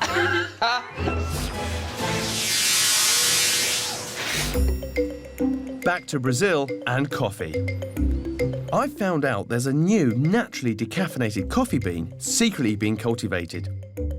It's likely to revolutionise the coffee world, but decaffeinated factories need not worry, as there's another very lucrative side to their business. So what have we got in here then? Caffeine we extract from the beans. Whoa! pure caffeine? Yeah, this caffeine we sell to soft drink industries. So like energy drinks? Energetic drinks, yeah, to some pharmaceuticals companies also. Oh, I see. So when you take headache pills or pills for flu, it often says caffeine on the label. Yes. It's come from here? Yes. Caffeine sells for $36 per kilo, so it's actually worth more pound for pound than decaf beans. 25 kilos of pure caffeine here. Yes. How many kilos of coffee beans? 3 tons. 3 tons. 3 tons. So if we want those types of fizzy drinks and headache pills, that caffeine stripping process is going to carry on. Back in the UK, I decided to find out more about that pungent solvent that took me back to my model-making days. Hi, you must be Darren. I am. Just need to put these on before you come in. OK, lovely job. This place supplies chemicals to all types of industries and sells lots of dichloromethane. Can I have a look at the solvent close up? You can. I've got a bottle here in the fume cupboard. Can I taste a little bit? No. Just a little bit, a spoonful? It would be very bad for your health if you did that. Really? Yes. Basically, that sign means it causes some damage to the human body, basically. Well, it's a known carcinogen. It can cause cancer. No way. It says so on the label just there. You're telling me this stuff causes cancer? It's been proven to cause cancer, yeah. But yet we can use it to take the caffeine out of our coffee? We can, yeah. These green coffee beans have been soaked in dichloromethane solvent for 10 hours. During that time, the solvent extracts the caffeine out of the beans. The remaining solution is heated until the solvent evaporates, and voila, just the caffeine is left behind. In the factory, after the dichloromethane has been drained off, the beans are put into another solution that removes almost all of the remaining solvent. The beans now meet the FDA regulation and can be sent off for roasting. So, is that safe to taste? There'll be no dichloromethane there, and it's only been pure coffee beans, so I would say, yeah, you're safe to taste a small quantity. Do you want to go first? Oh, dear. See? Darren, try oh it. dear. Oh, it's quite thick. Cool. What's that like? But that's horrible, isn't it? It's quite bitter. Quite bitter? You took a load in your mouth as well. But you know what? There's definitely that coffee punch, that robust bitterness. That's where some of that flavour's gone. It's here. We've extracted the flavour as well as the caffeine. Yeah. And what we've left with is probably a drink that's absolutely acceptable as coffee, but is a bit more mild. That's right, yeah, definitely. It's interesting because I get the bigger picture. After being to the factory, I can see why they didn't really want me poking around looking at this solvent. One, because they're probably worried that I was going to dip my finger and taste it. Possibly. And two, as a coffee manufacturer, you know, this is something they use in their process. It is safe, but really, when you see suspected of causing cancer, they probably don't really want to talk about it. No, I wouldn't think they would, no. It's a shame. I wish they would. It'd save me coming here, wouldn't it? I could have stayed in Brazil. It's not very good. I had a bikini on half an hour ago. Back now to chewing gum.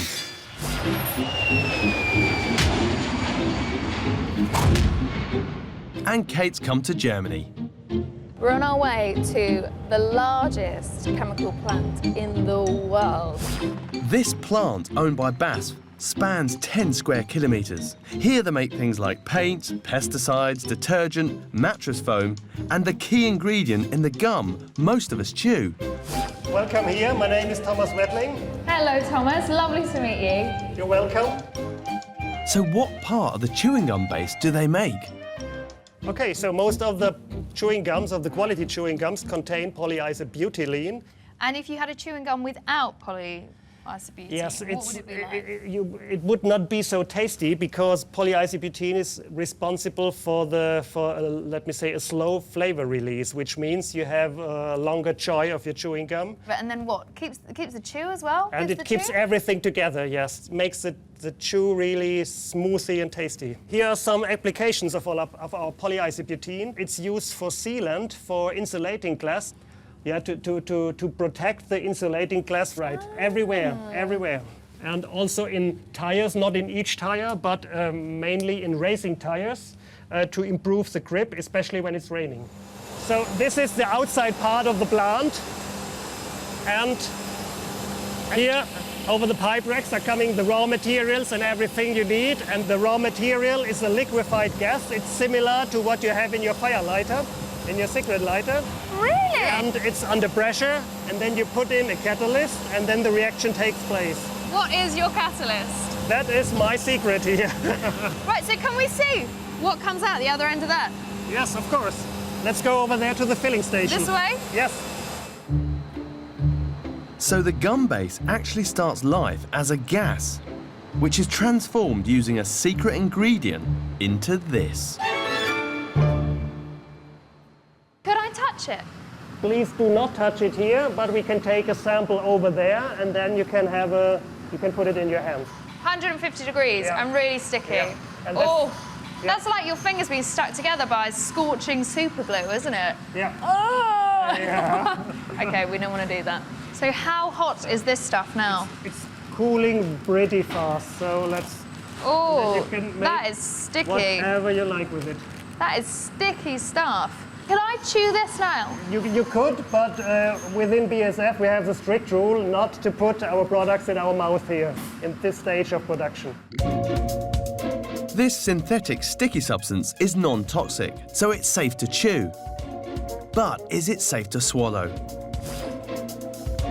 Kate's back in London for an appointment at the University College Hospital with consultant Anton Emmanuel, who specialises in swallowing and digestion. Anton, hi there. Hello. So I've come to see you to find out definitively whether or not chewing gum can harm me if I swallow it. So we can show you it in a very simple way of just watching what happens when you swallow. Right, so this is Amanda. Amanda's our clinical Hi, scientist. Amanda. How are you doing? Amanda's a wizard with the tube. Amanda, I trust you. I trust you. So there we are. So it's filling those now. Beautiful. See? Lovely. If you drink now, it's going to go chin down and drink, and it's going to go straight down. Here we go, forward, and it's over. You've done brilliantly. That's it, all done. And it's finished. Right, should we try some gum? Whenever you're ready, we'll just watch the trace, and I think I'm ready to swallow. there's the moment as it's released. Pressure wave moving downwards, downwards, downwards. There's the gum moving down, and then deposited into the stomach at that point there. So it's gone? It's in your stomach now, sitting under your rib cage, doing you no harm. Straight through? Strip down your gullet, down through your gut. And my gut won't try to digest it? Your gut will try, but it can't. It's like you can't digest a Lego block or something. It'll just pass through? It'll come through in the Wow. bowel. Do you have a camera for that bit? We do. You're tempted. I think I've done my bit for today. Thanks very much.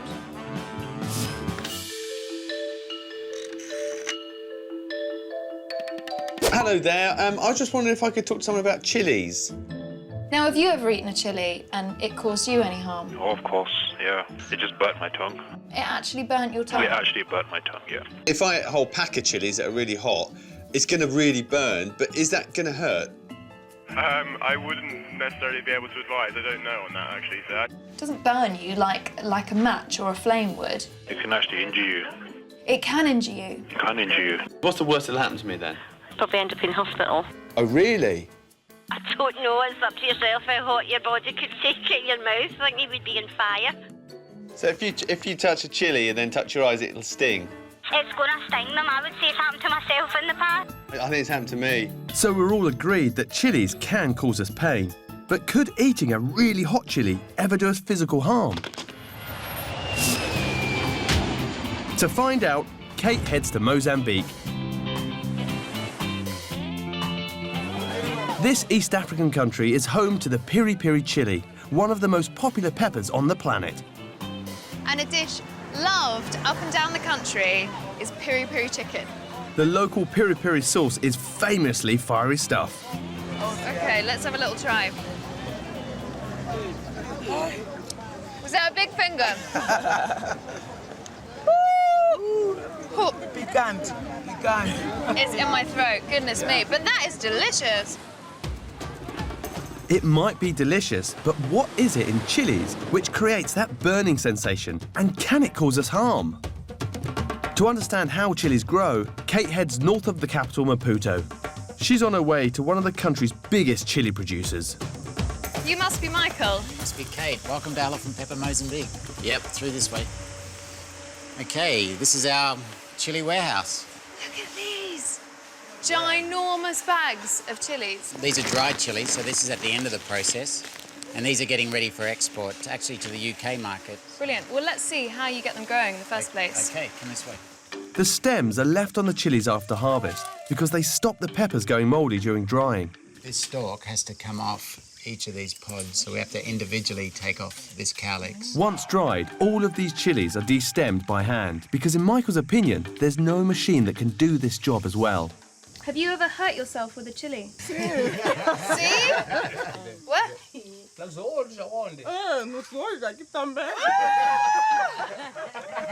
bet you didn't do that a second time. Oh dear. Now, you only make that mistake once, I bet. These workers are all very aware that chilies can cause feelings of pain. So what is it in chilies that's responsible for this? To get her hands on some freshly picked chilies, Kate heads into the fields. The red colour is designed to attract birds, and birds come along and eat the chilies, or the pod, which contains the seeds. Now, the capsaicin in chilies, which makes it hot, affects the digestive system. So it's all about moving the seeds quickly through the bird's digestive system. Birds don't actually have a nasal passage like us, don't have salivary glands, so they don't taste the heat like we do. They've got a beak, basically, and so it doesn't affect them in the same way. So a bird doesn't have the same reaction when it eats the chili? No, it doesn't. Doesn't feel the heat at all? Not at all. It's only basically mammals, animals similar to us, which is one of the reasons why the chili crop's such a great crop to grow near elephants. They can't eat this crop as well, and they've got a high sense of smell, and it's a major discomfort for them. It's such a major discomfort that locals burn chilies on fires to keep elephants out of the villages. Right, it does that. Once an elephant's got a trunk full of this chili smoke, they'll think twice about coming back here again. Now, do you think that chilies could actually prevent that? We better pack some in the car. Unlike elephants, we keep coming back to chilies, often wanting hotter and hotter varieties. To see if some seriously hot chili can actually do me harm, I've come to Bristol. This city is home to one of the hottest chili dishes on the planet. You must be Martin. Hey, hi, Ginny. How you doing? You all right? Very well, yeah. Hello, James. Hi, welcome. How you doing? Oh, well, I won't shake your hands because look, you've got gloves on. So what are you chopping up there? I'm chopping up Scotch bonnet, which is okay as a chili. It's about 350,000 Scoville units. So now, Scoville's the scale of heat. Yeah. So a jalapeno, which a lot of people know, is about 5,000 Scoville units. Right. And this is about 350,000. You can smell it. Yeah. Don't breathe too deeply because you'll start choking and coughing. A lot of people think that the heat in chili is in the seeds, but it's not. It's in the ribs of the chili pepper that are around the seed and the sort of white bits of flesh. So if I cut this one in half, you're saying the really hot bits then are these bits here? Yeah. Not just the seeds? Not just the seed. It's the coating on the outside of the seeds and the white pith that goes around with it. The Atomic Burger doesn't just rely on the chili's membranes, though. These guys add something special to really crank up the heat. We've got an extract which we're going to put in to level the playing field. Now, that's 5 million Scoville units. God, it looks like ox's blood. Yeah, now, military-grade pepper spray is made using this. Oh, my God. This chili burger's so hot, I need to sign a legal disclaimer. Surely this is going to cause me some kind of injury. Right. I need you to sign this Atomic Burger liability release form. Are you going to sue us if this all goes horribly wrong? No. Superb. Find out how I fare later on. Ah! But first, what do they add to our food to make it red? Hi. I was wondering if you could help me. I've got some of your little mini chorizo. What is that red colour in the chorizo? I'm not sure. I know in Japan they feed cows beer. I wonder if the Spanish are feeding their pigs red wine or something. Maybe, no. I think it's probably the paprika. But paprika's are kind of orange, isn't it? Yeah, with the meat, then it would become like a bright red colour. I think it's because the meat in Spain's darker. And next to colour, it says E120, so Yeah, I thought the it's a E120 colour might be... additive. It's a colour additive. Could the E120 be blood? I've no idea. Can you not Google it? Right, OK, so I should just Google that. Thank you. All right, then. Bye. Bye. To find out what the red colour in some Spanish sausage really is, I'm off to Yorkshire. Our traditional Spanish chorizo is made here in sunny Bradford by the Bath Pig Company. How you doing? I'm Jim. I'm Ian, this is Mia. How you doing? I'm Hi, Jim. Jay. Nice to meet you. Nice. Clobber on first, is it? Yep. So this is the meat you're using? We use shoulder pork, it's got great flavour, it's got the right amount of fat in it, which is key to the succulence of the product. But when I make sausages, the meat that goes in is this colour, Yeah. but the sausage that comes out at your end is bright red. Absolutely. The meat doesn't go in like that. So meat, Tim, what's next? The seasoning mix. This is your little bag of This magic. is our secret ingredient. Right. This is what goes into chorizo to give us this lovely rich colour. In here, majority of the product in there is smoked paprika. There's other ingredients there just to give it, to stabilise it so it's more consistent. And one of those ingredients is a product called carmine. The chorizo, traditional product. All of a sudden, there's carmine in it. Yeah. Why are you putting carmine in there? Why not just all paprika? Well, we want that consistency and that rich red colour. You've got to put something in to stabilise that. We have to do a few little tweaks just to maintain that belief of great traditional Spanish food. And we have to find something that's as natural as possible to go in there. It's not going to, because it is a very clean declaration product. Carmine is a product that's derived from a cochineal, which is a little beetle, and it's a natural food colouring. It's harvested in Spain. Lanzarote is particularly known for it. See, I studied entomology, right? Love the beetles, not necessarily the sausage. Yes, well, it's the future. This futuristic food dye has a surprising origin, though. Later on, I travelled to Lanzarote on the hunt for the bug that can turn a sausage red. You can see when you squeeze them, look at my fingers.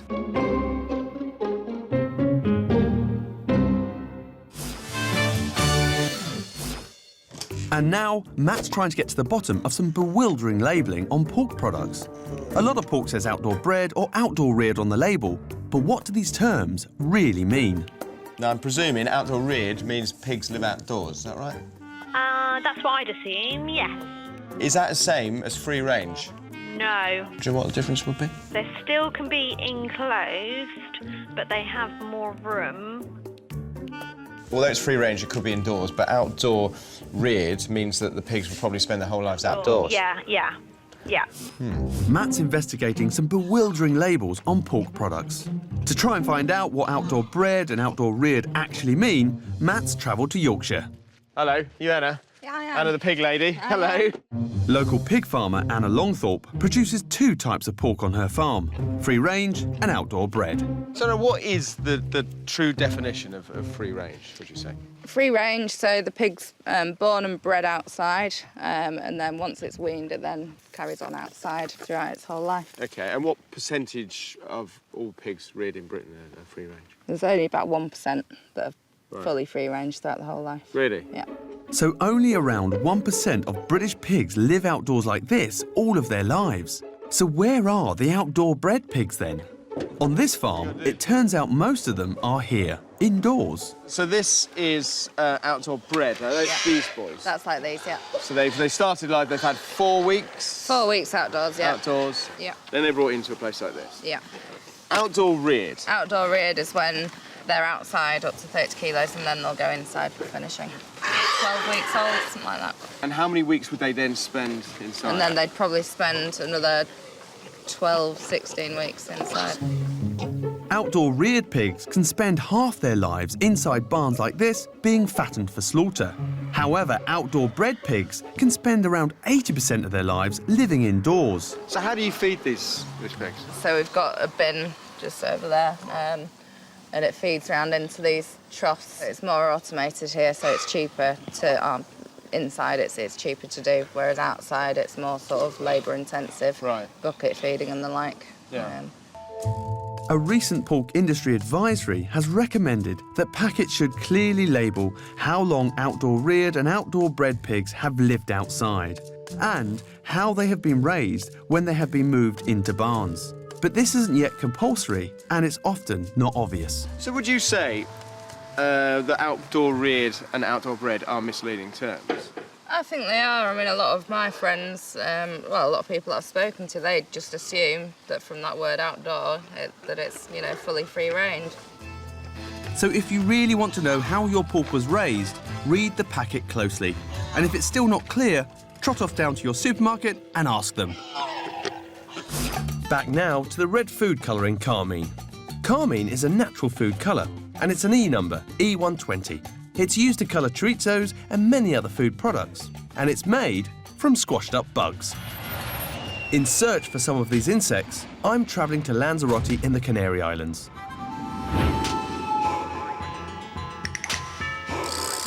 Parts of this dry, arid island are covered in cactus plantations. To find these bugs, all I have to do is locate one specific farm amongst all of them. Right, lovely job, thank you. Hola, I'm Jim. Now, I'm here to find out about carmine. Se dice que eso lo hacen en la fábrica, pero no sé dónde lo hacen. Aquí nomás cogemos la cochinilla nada más. Pues esto es un bicho que se forma después del grano, la cochinilla. It's from these little insects. Can you take me to a patch where there's lots of them? So this cactus field is really a giant bug farm. Big, fat, juicy one there. That's a female. And what she's doing is she's just plugged into this cactus, sucking up all the juices, and she's producing this liquid, this red carmine. Cochineal was the actual insect, but the carmine, this red stuff on my finger, is a defence against predators. That's what we're talking about. That's what all the fuss is about. I know a bit about insects, and I run a farm, but I've never farmed insects. How do you farm insects? Se muda todos los días, hay que mudarlo. En el verano, que es cuando eso se planta en abril, mayo, junio, esos tiempos, es cuando se planta, se va cogiendo y plantando. Se coge de la cochinilla esta, se echa en taleguitos y se va plantando en la tunera nueva. La cochinilla de esto lo forma en la tunera, se forma después, se pasa cuando la seca uno y aquello para hacer el carmín, que lo hacen después. Uno no hace sino secarla. Tell me, how much of this precious red juice can you get from a handful of these little insects? Ah, de eso un poco se puede sacar, de eso que está ahí, se puede sacar 50 gramos de cochinilla seca. So it takes a long time to get your money back. Making just 1 kilo of the red food colouring carmine needs around 200,000 insects.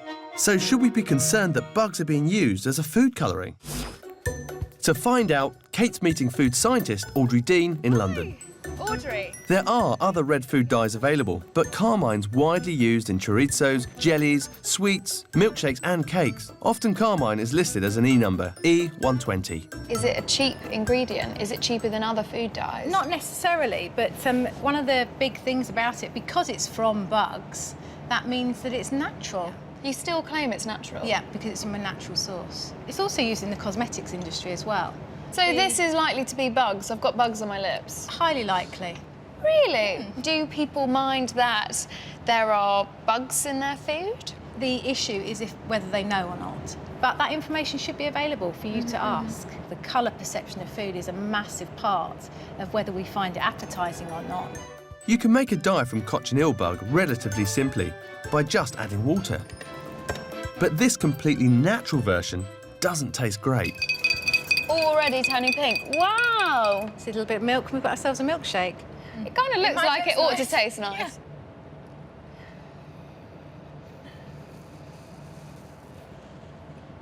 Yeah. Like a napkin. You've got a red tongue now. Oh! If you bite into the bug, that is bitter. That's really bitter. So that is the acid that's creating the red colour. But it still looks nice. It's very pretty pink. It's a good colour. Purpley pink. You have to almost be in the frame of mind whether it's in there unless I've been told differently, especially if it's bright red. Beware, if it's bright red, it may contain bugs. It may contain carmine from bugs. Back now to chilies. Chilies clearly cause us some pain, but I want to know if eating really hot chilies can ever cause an injury. To find out, I'm about to tackle one of the world's hottest chili burgers. The things we do for science, eh? I need you to sign this atomic burger disclaimer and liability release form. Are you going to sue us if this all goes horribly wrong? No. Superb. This burger comes in at 1 million Scovilles. Most medium hot chilies only rate 100,000 on the Scoville heat chart. Oh my word. Now, believe it or not, Jimmy, I'm going to talk while you eat. There are numerous... Are you okay, then, mate? Jesus. Oh, my God. There are rumoured to be health benefits from eating chilies. So it's actually good for you, this meal. Kinda. Oh, my God, that's terrible. Oh, God, it's so weird. It's like your body's been taken over. Have a little bit of milk. No.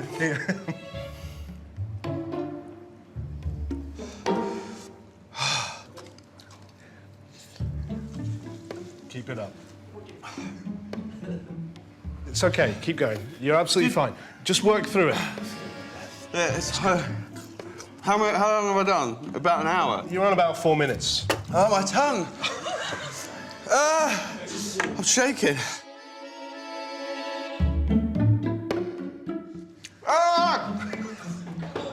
This chili burger's definitely causing me a lot of pain. That's it. Oh, my God, that's it. Oh, that's it. I don't care what anyone says. That hurts. That hurts. Surely eating something that hot must have done me some physical harm as well. I think the only person who can help me right now is a qualified doctor.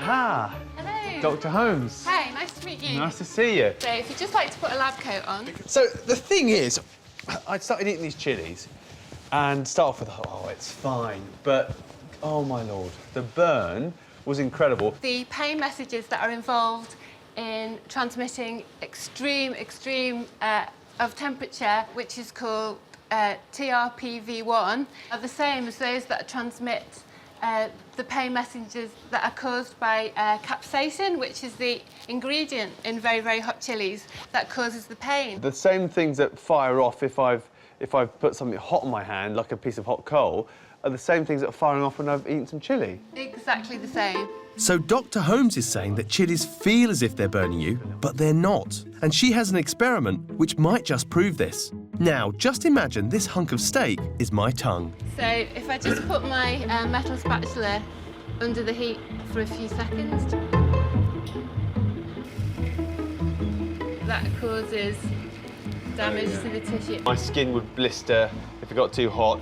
Here you've got a concentrated solution of hydrochloric acid. So again, this is quite an extreme example, but if we just give this a few seconds, you'll see the meat start to turn colour. You see the chemical burn? Exactly. A burn caused by acid. Okay, so here I've got a bottle of purified capsaicin.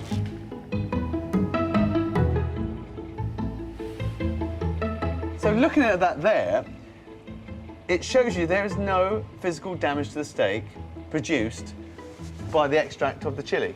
That's right, yes. So I think you're safe, but what you might find is that you're going to burn at the other end. Oh, really? Because you have a lot of TRPV1 receptors in your mouth, but also in your bottom. So in your mouth and in your bum, the same sort of thing's going on? Yes. So that's why, not to be So crude... when you have a curry and 10 pints, it hurts on the way out. Okay. Thank you ever so much. Well, take it easy with the chilies. I will do. I'll see you Bye. later. Thank you. And I love the fact that all that pain that I felt through eating that really hot burger is all up here. But one thing is definitely for sure, is that I need the loo. Playing havoc with my stomach. Back in Mozambique, and after a diet of local chilies, Kate's feeling the heat as well. It's about 5 in the morning. I've been engaged in activities for about the last hour or so. Ouch. But first, ripe and ready. It's all the rage. Peaches, mangoes and avocados. If you want to eat one ripe, you can pay for that convenience. But how do the supermarkets get them ready at just the right time? How can I help? Hi there, I've got a query about your avocados. Right. Sorry, I've just dropped the phone.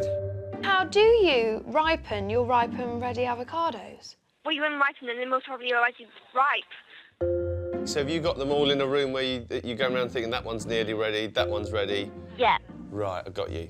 Just got to keep giving it a little feel every day. That sounds an interesting job, being an avocado squeezer. Yeah, very interesting. We obviously don't eat them as much as I'm up with an everyday, but they would know. Yeah, just by looking at it. Yeah. Yeah, yeah.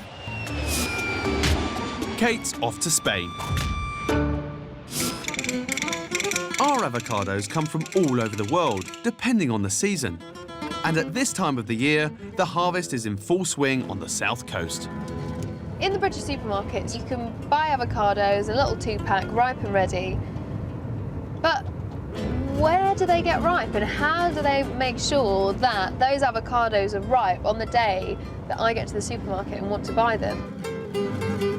Kate's headed to a grove just outside Malaga. Hola! ¿Qué tal? I'm Kate.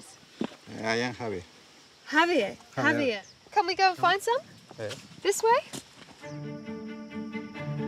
There are nearly 4,000 trees on this farm, and Javier is responsible for the harvest of 500,000 avocados every season. Here we are. Avocado. So this is how they pick them. Can we see one? We see. Ah. Tiramos. Ah. Okay. This is not ripe and ready. It's so hard. Does this avocado ripen on the way to the UK? This avocado madura aproximadamente durante una semana, 2 semanas. A partir de mayo el aguacate empieza a perder calidad en el árbol, lo que es calidad interna. Pero madurar nunca llega a madurar. So this avocado will not ripen on the tree. It needs to be picked in order to ripen. Right. Are you a partir sure? del mes de mayo, I'm determined to find a ripe avocado on one of these trees. I'm close. I'm so close. I'm so close to those little. Oh. Ah. Hard. Hard. Each tree here is at least 25 years old, and the pickers can fill 7 or 8 boxes from just one. Listo para comer? No. No? Seriously, you could hurt someone with these. Listen to that. That is how hard this avocado is. Okay. Ah! So how on earth do they make sure that these avocados are ripe and ready when I want to buy them in the supermarket in the UK? How do they do that? Will Kate ever find this elusive ripe avocado? We'll find out later. Next, eggs. I love keeping chickens on my farm, and I've always been a firm believer that a better kept chicken produces a better egg. But I've never put it to the test. Until now. Hi, I want to find some information about the different types of egg you do. There's like free range, and there's caged, and there's organic, and they're all different prices. What do you pay for? Do you get a better taste? I would have thought so. Do you think the nutritional values of a caged egg versus an organic differ? I don't know. Things like that I've never sort of looked into, to be honest. If a hen's fed on a richer diet, I would expect the egg to taste more eggy. So organic eggs are more eggy. In the UK, we eat 30 million chicken eggs a day from a variety of production methods. But none of the customer helplines we called seem to be able to tell us which method produces the better egg. Can't even put my jacket on. So I'm going to find out for myself by checking out chickens in different farmed environments. How you doing? Andrew Jorrett from the British Egg Industry Council is going to be my guide at Noble Foods, who produce eggs using different methods across different farms. We're starting with the cheapest eggs you can buy, the colony egg. These enormous sheds are home to 1 million chickens. Right, well, let's see them. Yep. If we go down and have a look, I'll show you what the birds have. Whoa, that's incredible.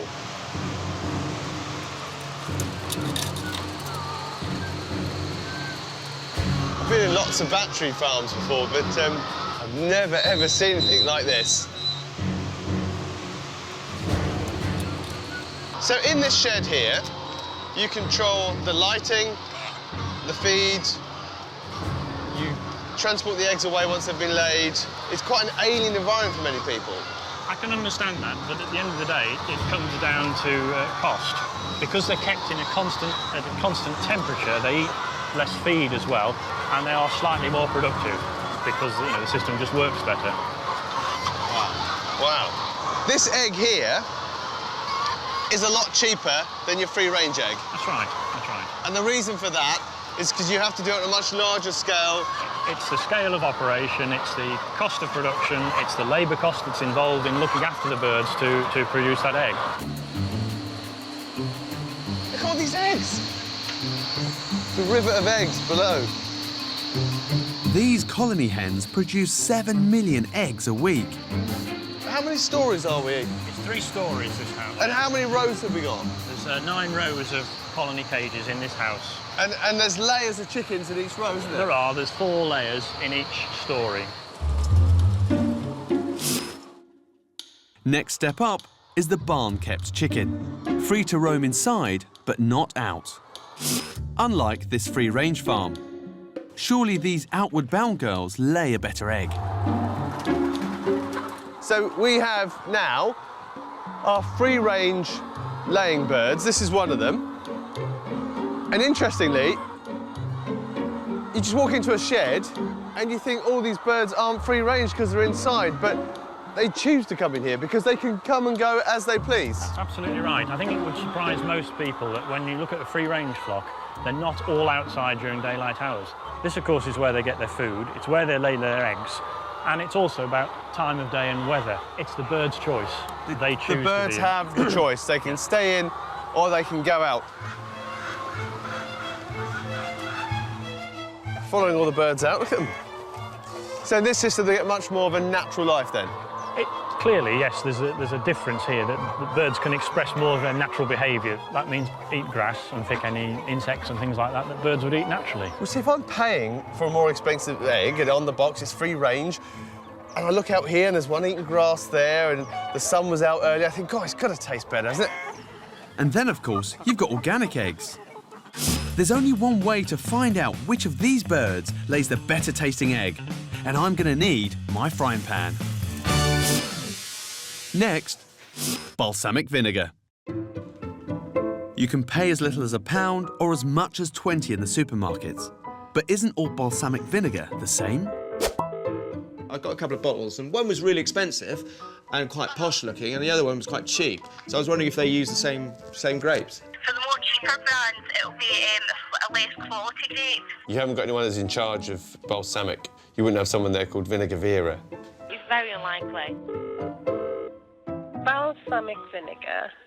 Balsamic vinegar. Blah, blah, blah. Is the balsamic like a fruit they put in it then? Is that the colour? Maybe, I don't know. I have no idea what it's made out of, and I've got to be honest. One thing all these bottles have in common is the word Modena. Turns out that's a city in northern Italy. Best start there then.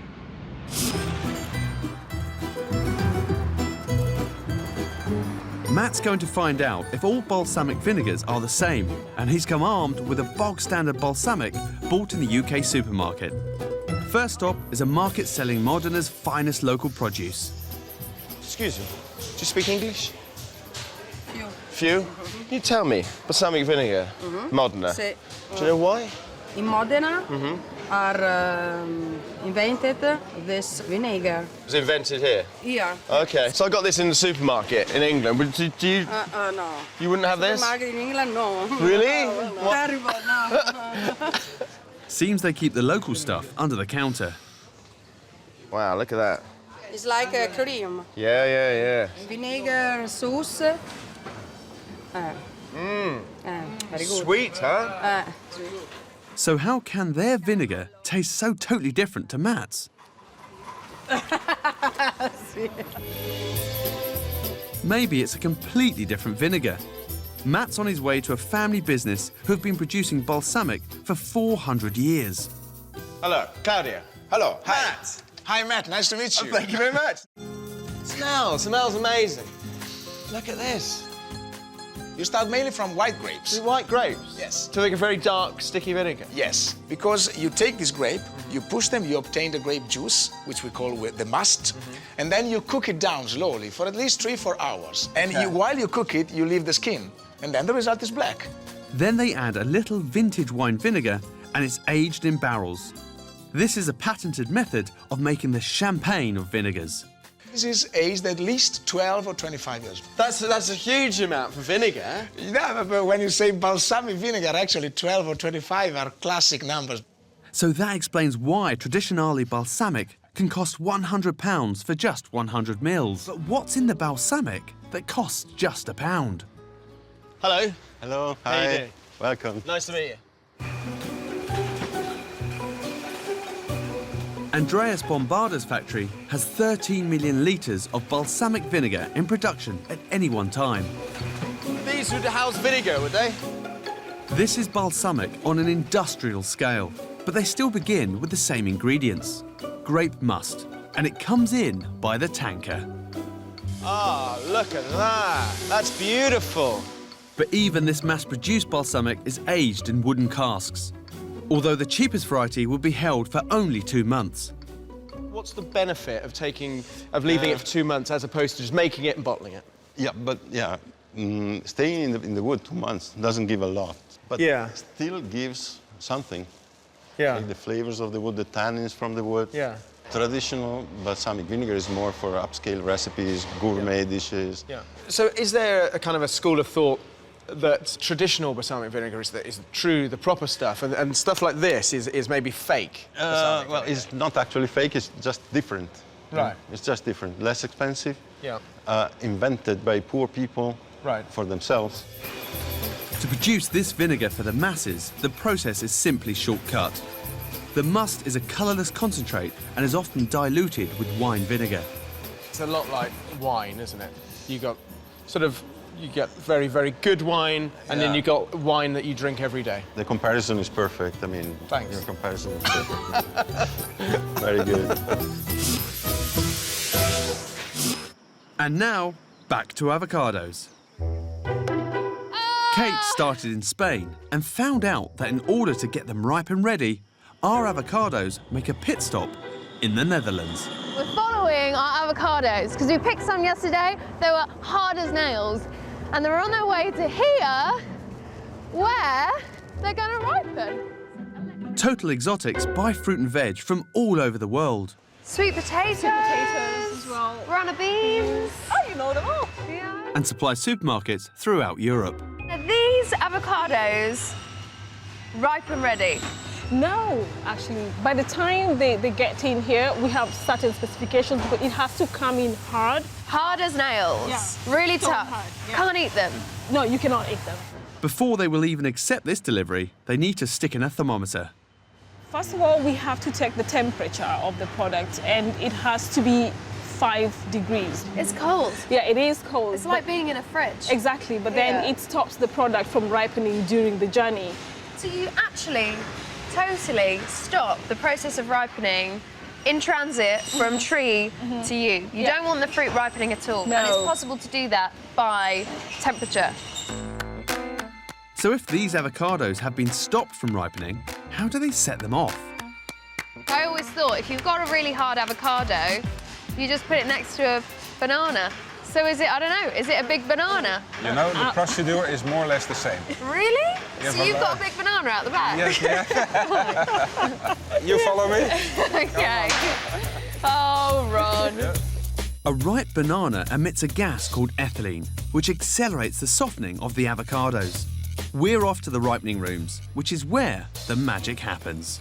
We control the temperature, we control the humidity, and we control the CO2. The combination of those 3 factors will take care of a ripened avocado. And so when the avocado leaves your ripener, it will be ready to eat? It will be ready to eat, exactly. The temperature is raised to 20 degrees and the levels of CO2 and humidity are controlled to trigger the ripening.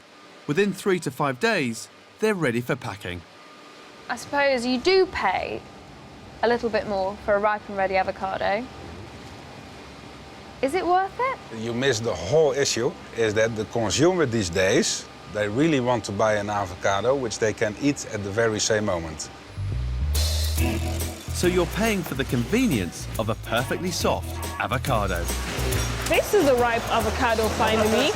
This still feels pretty hard to me. The process has already started, and we have to give it some time onto the shelf, because if we have it very ripe from here, then by the time it gets to the end consumer, you cannot eat it. It's going to be no good. Exactly. So this avocado has to leave you with like a few days in the bank. So ultimately, it's not fully ripe, but in a couple of days, it will be. It is ripe, actually. You could eat it. If you open it, hold on a second, you see? Oh, she's going for it. Yeah, it's already ripe.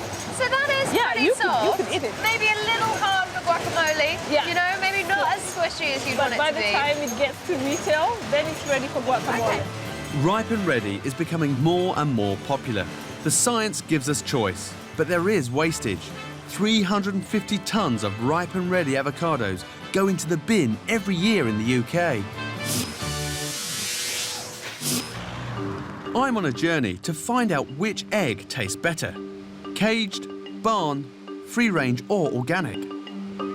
Having seen how they live, I now want to see what they eat and how that affects the egg. Hello, Martin. How are you doing? Welcome to Humphrey Feeds. Great to be here. Martin Humphreys makes chicken feed for all varieties of hens. Jimmy, this is what you've come to see. This is where it starts. So this is it? This is it. That's conventional layers feed. Just like muesli?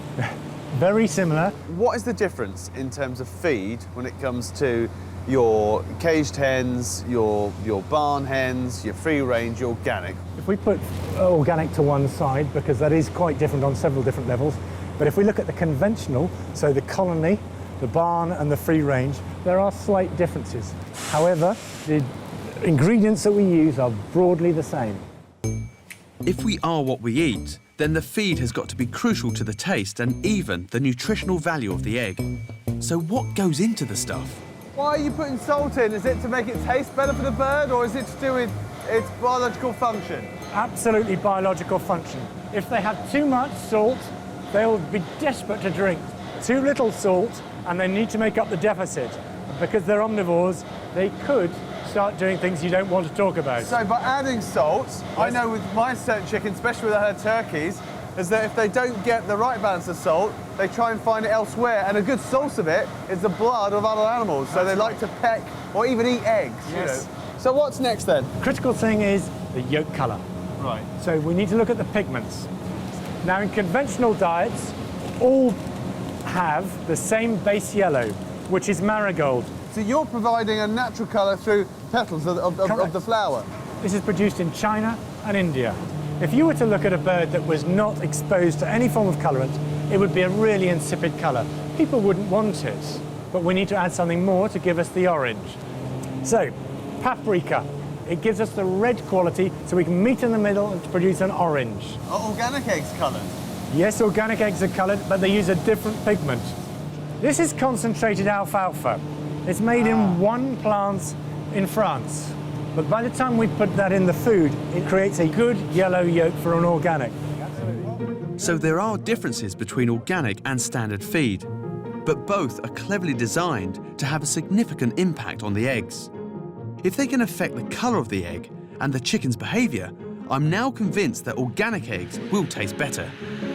To prove my theory and to put all four types to the test, I'm meeting Dr. Carrie Ruxton, a dietitian and one of Britain's leading authorities on eggs. Good to see you. Now I've got a pile of eggs here. Okay. All different, free range, organic, Yeah. barn, the whole shebang. Cook them up, Yes, I will. and we're going to taste the I difference. think we're going to disagree, but let's see how we get on. I think we're going to taste the difference. There we go. Okay, thank you very much. Perfect. First of all, label those up so I know which is which. I don't think I'll be able to tell the difference between these. It's crunch time. I don't know. Hopefully, I'll be able to pick the free-range eggs from the birds that have been living in cages. What are those eggs saying? Eggs are fine. I'm just making them. You're gonna have to help me. I know, I'm going to help you, don't worry. So this is egg number 1. Okay, egg number 2. Here we go. Egg number 3. And finally, egg number 4.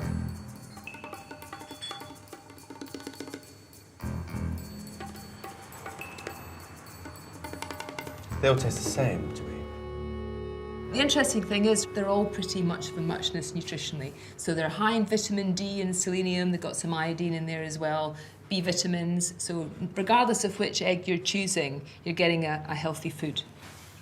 Are you disappointed? Disappointed, yes, because I have got such faith and belief in the free-range system, Yeah. and that's really to do with the welfare of the animal. Yeah. But I really associate that with quality and flavour. So it isn't really a flavour difference or a nutritional difference that you're getting. It's a welfare difference. But I still think that's worth paying more for. But that is surprising. Let me taste that free-range one here. Oh, that tastes so much better. You would say that, wouldn't you? Sardines. We all know how healthy these oily fish are, but how good are the ones they put in our tins? Are we better off just eating fresh? Which sardines are better for me, the tinned ones or the fresh ones? I'm not an expert in this particular area. We would recommend that the fresh fish is the healthier option because they're a lot fresher out of the ocean. Do you used to notice any difference between them? I don't eat them, so I'm not sure. You don't eat sardines? What's wrong with you? You want to get yourself out there and get sardines on toast for lunch? The search for sardines starts in Portugal.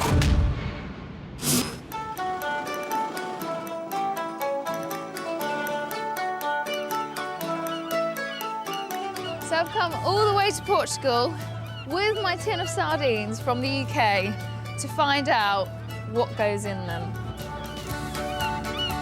Hola! Kate's come to Sines, just south of Lisbon. Hola!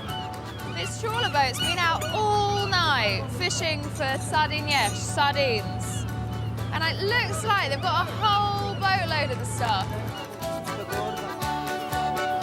The Portuguese have a love affair with sardines. They eat them by the shoal and export them all over the world. This lot belongs to Lawal. Look at that fresh fish. This sardine, same, this can. See? A lovely, lovely big fish, as big as this, will go in here. Really? See, I thought it was going to be the little kind of cheap, little kind of tiddlers, the kind of rubbish fish. They're not so good. No, not true. Not true? Not true. So it's not just the rejects that get canned. They say it's the cream of the catch. Whose boat is this that we've just seen come in? It's mine. Why weren't you on there last night, grafting with the rest of them? I don't like. You don't like? I don't like. What? The ocean is for fish, not for me. I'm disappointed. Sorry. Sardines are heralded as a superfood, packed full of omega-3 oils and vitamins. But most of these fresh fish are destined for the tin. Kate's on her way to one of Portugal's biggest sardine canning factories to see for herself how they cram them into our cans. I tell you what, you do not need a map to find this place. It absolutely stinks of fish. Hello, good morning. Hello, my name's Kate. Hi, Christina. Christina. Sergio. Antonio. Nice to meet you. Antonio. At this factory, 20 tons of sardines are processed every day. No, but it's a good smell. Fishy, yeah? Here, in this line, the ladies take out the head, as you see, and also the tail. Shall I try and do one? Oh, she's rinsing her scissors for me. Lovely. Okay, so I've got the fish, and I can just go like this? Yes. Head off. And the tail. And the Very tail. well, very well, Try to pick it up. very well. In there? All those heads and tails don't go to waste. Cats and dogs all over Europe enjoy them in their pet food. After the sardines are gutted, they are intensively steamed for 8 minutes and then settle into their new home. Tinning them by hand ensures only the best make it to the tin, and each delicate fillet remains intact. You actually pack these by hand? By hand, yes. All by hand. Really? Yeah. What's the most sardines you can squeeze in one tin? 3 sardines. 3. That's just 3. See, because you know in England we have that phrase, squashed in like a tin of sardines. Yeah, we have the same here. You have the same here? We But say the isn't same it here. strange? Because actually they look quite roomy. They may be headless or tailless, but not one of them has been boned. So how come you can leave the bones in there? I mean, is it okay for me just to eat the bones? Yes, it's safe for you to eat because they are already cooked, but they are going to be even softer after the sterilization. Because the fish is going to suffer some pressure and some more heat, and then all the flesh and the bones will be softer. So it's the pressure and the heat that really softens the bones.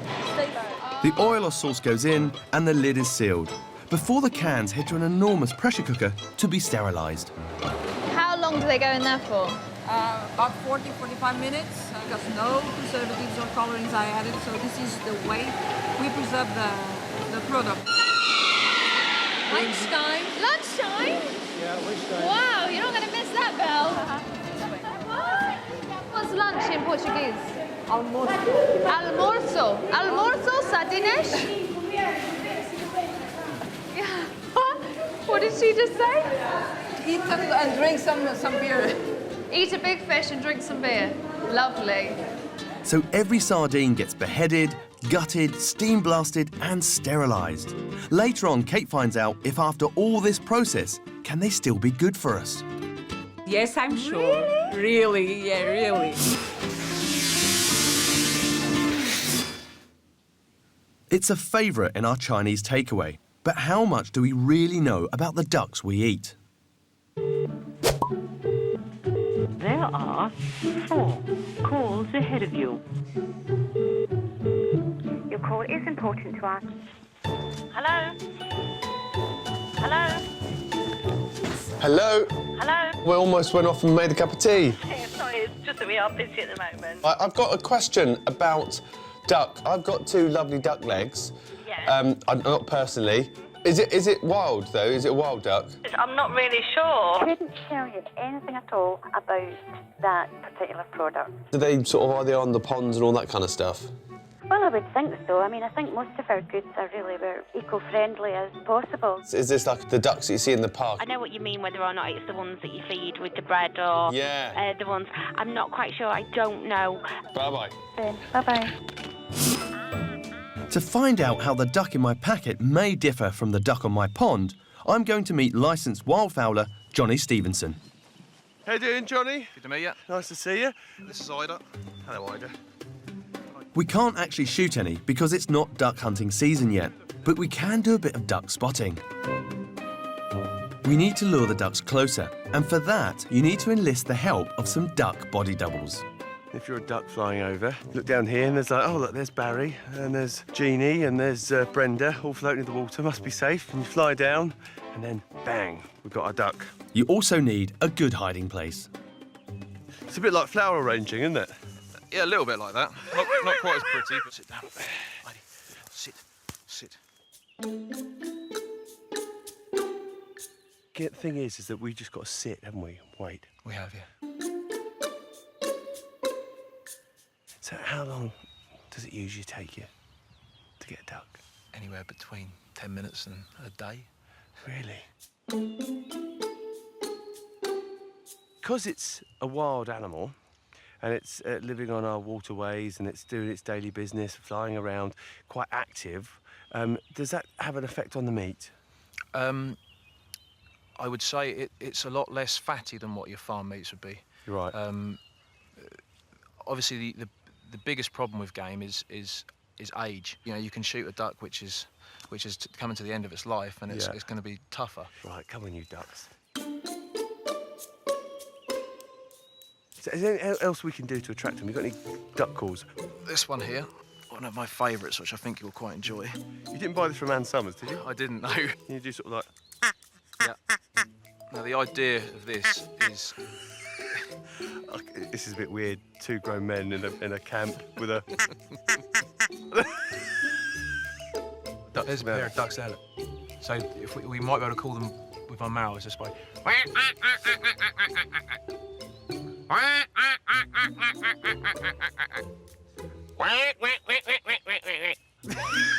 think you just scared them off. You can only hunt wild duck 5 months of the year, and with duck increasing in popularity, there's just not enough of it to go around. So if we're not munching on mallard, what type of duck are we eating? I'm visiting the Telmara Duck Farm. Hello. Hello, Jim. How you doing? I'm Good Chris. to see you. Yeah, nice to see you. Now, ducks. Want to see your ducks? You want to see some ducks, Yes. right? Well, they start life in here. Here we go. Oh, wow. So here they are, little ducklings. Sweet. Look. Chris Patmore produces 2,000 oven-ready ducks every week for UK butchers and meat wholesalers. There we go. Look at that little chap. 6 days old, and their life is about 48, 49 days, which seems short period of time, but genetically they've been developed so well they grow like mad. Even this small size? Yeah. Quite a lot of weight to it. Yeah, at 6 days, it's amazing. Yeah. Well, that one there, Jim. These ducks are a specially bred variety, a cross between a Peking and an Aylesbury. The reason is to grow fat fast. Right, off you go with your mates.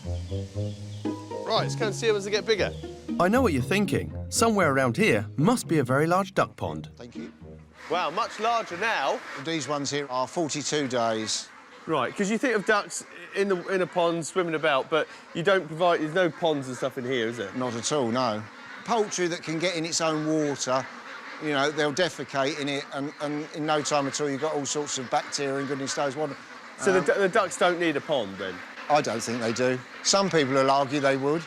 But say if you were to appease people and say, right, we're going to build a type of pond that would fit in this system and stop the water being dirty, we're going to have a filtration system, what would that mean to the end price of the duck?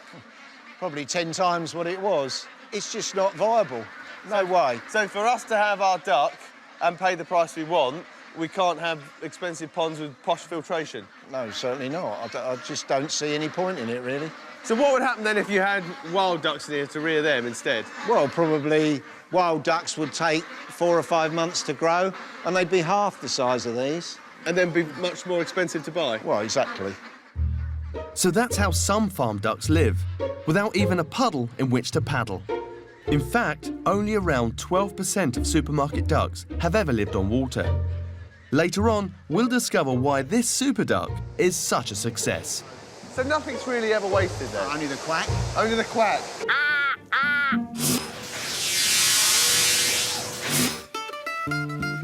Brits spend over £800 million on pasta each year.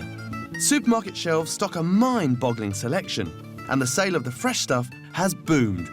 But which should we pick? Excuse me, what do you reckon the difference is between dried pasta and fresh pasta? Pass. That was quicker to cook. Fresh or dried? Fresh, mate. The freshness seems, in my mind, to be better tasting. Right. Fresh pasta's always more expensive. Maybe because it tastes nicer. We're poor students, so I guess we'd go for the cheaper one. Yeah. Dried spaghetti costs as little as 19p a pack, while the fresh stuff could cost you up to £2.20.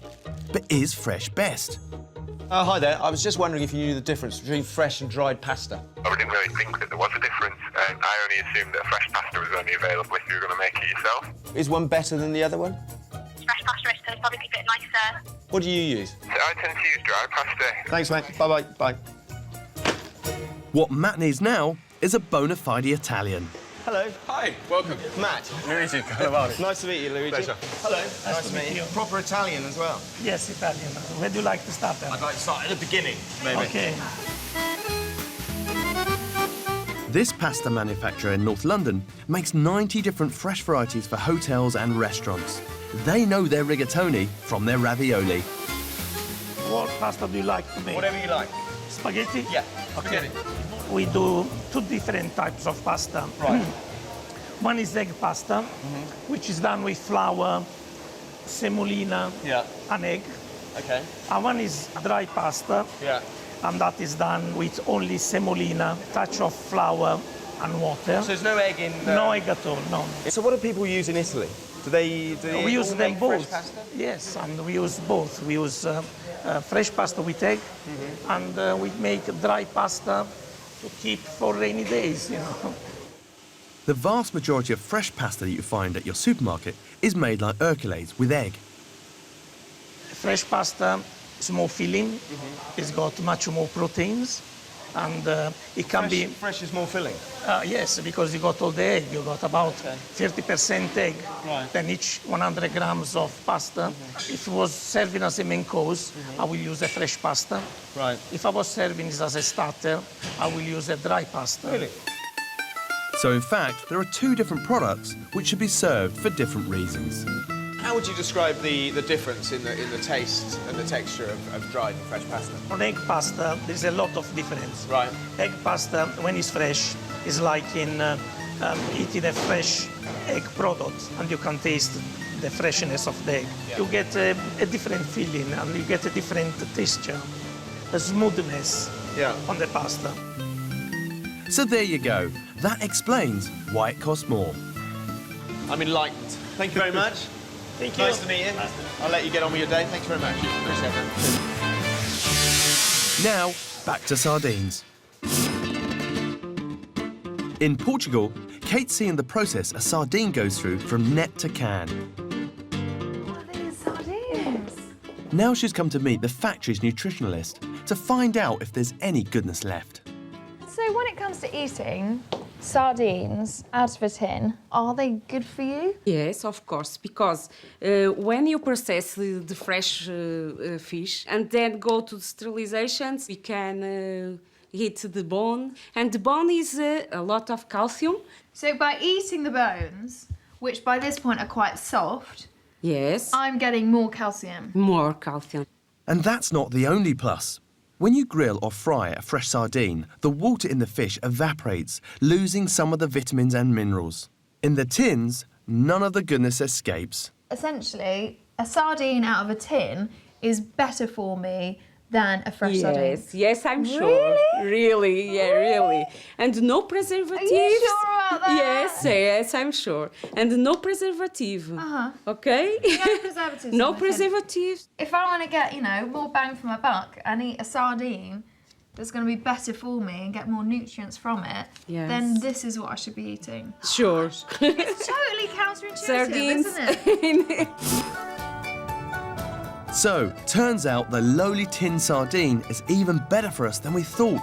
And what's more, they don't go off like the fresh ones. In fact, the older, the better. I don't want you to leave Portugal without visiting a shop that I know in Lisbon. And they have the best canned sardines that I know. Wow, vintage sardine. Vintage sardines. I'm looking forward to that. Old bones, yum. Sardines are an inherent part of Portuguese culture. They even have an annual festival dedicated to these slippery superstars. Kate's headed to a tin sardine emporium. These guys have been selling them for over 80 years. How you doing? Tiago. Look at all these sardines. It's almost like coming into a wine shop. So what, the older the sardine, the tastier it is? It's a different taste. You know, kind of when a wine matures, it has a different taste. So what is the oldest sardine that you've ever eaten? Oh, I've eaten sardines with 12 years old. No way! And they were really good. Really? The best ones I've ever tasted. It's time to peel back the tins. These sardines are over 2 years old.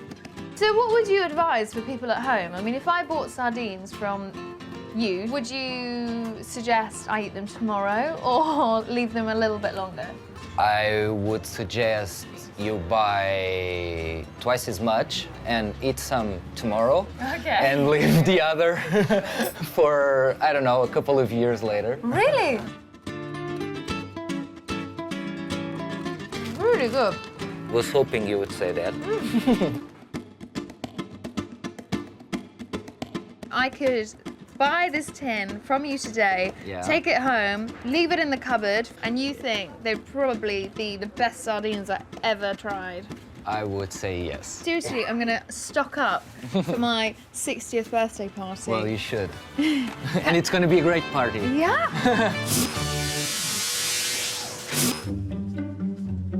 I've been twitching in Suffolk and spotted some wild ducks. But these aren't the ducks most of us eat.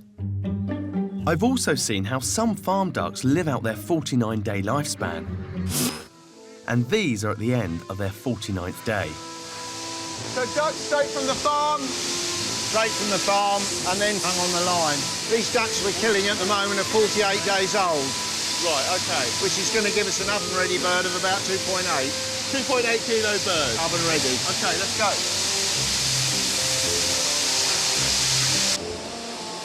So, the ducks have come through, they had the head taken off, they're looking more like a bird that would be in the oven. Ready for eating, yeah, they're coming through there now. They'll have their neck taken out and their crop and windpipe, and then they have their insides taken out. Bird comes round, still got its feet on. So where do the feet go then? The feet go to Vietnam or China. So nothing's really ever wasted? No, only the quack. Only the quack. This is clearly a really efficient way of producing a duck with a guaranteed quality of meat. And it's available all year round, unlike its smaller wild cousin, who can only be hunted 5 months of the year. But does all this flying around and paddling make a tough-tasting bird? Right, enough talk about duck. It's time to cook some and eat it. Greetings. How you doing? Very well. Come on in. David Grimwood regularly has duck on his restaurant menu. So, David, what are we going to do today? Well, we're going to compare the flavours of the mallard, the wild duck, and then farmyard duck. David's cooking a breast from each bird without seasonings or sauces, so we can test each duck's natural flavour. Which one should we taste first then, David? The farmyard duck. OK, let's have a little taste. Great. It's what you'd expect from a duck that you'd buy from the supermarket. Yeah. But I quite like it. Now, this fella, this is our wild boy. Now, he's much darker. Close your eyes, you're on the estuary, aren't you? Mm-hmm. Hear the geese, see the ducks. Now, the thing is, when it comes to meat like this, people might think, well, it's a bit chewy, but that's half the pleasure for me. Yeah. It's a wild animal, and you're getting the flavour of the countryside. But at the end of the day, it's horses for courses, isn't it? Yep. You could consider these as just variants on a theme. Very If much you so. like it nice and wild and gamey, then go for your wild duck. Mm-hmm. But if you want a big duck to feed the family and a duck that isn't going to break the bank, then you go for your farm duck. Yeah. But don't take anything away from that boy. He's lovely. Wild duck. Yeah. It's a corker. Yeah. We'll have a little bit more.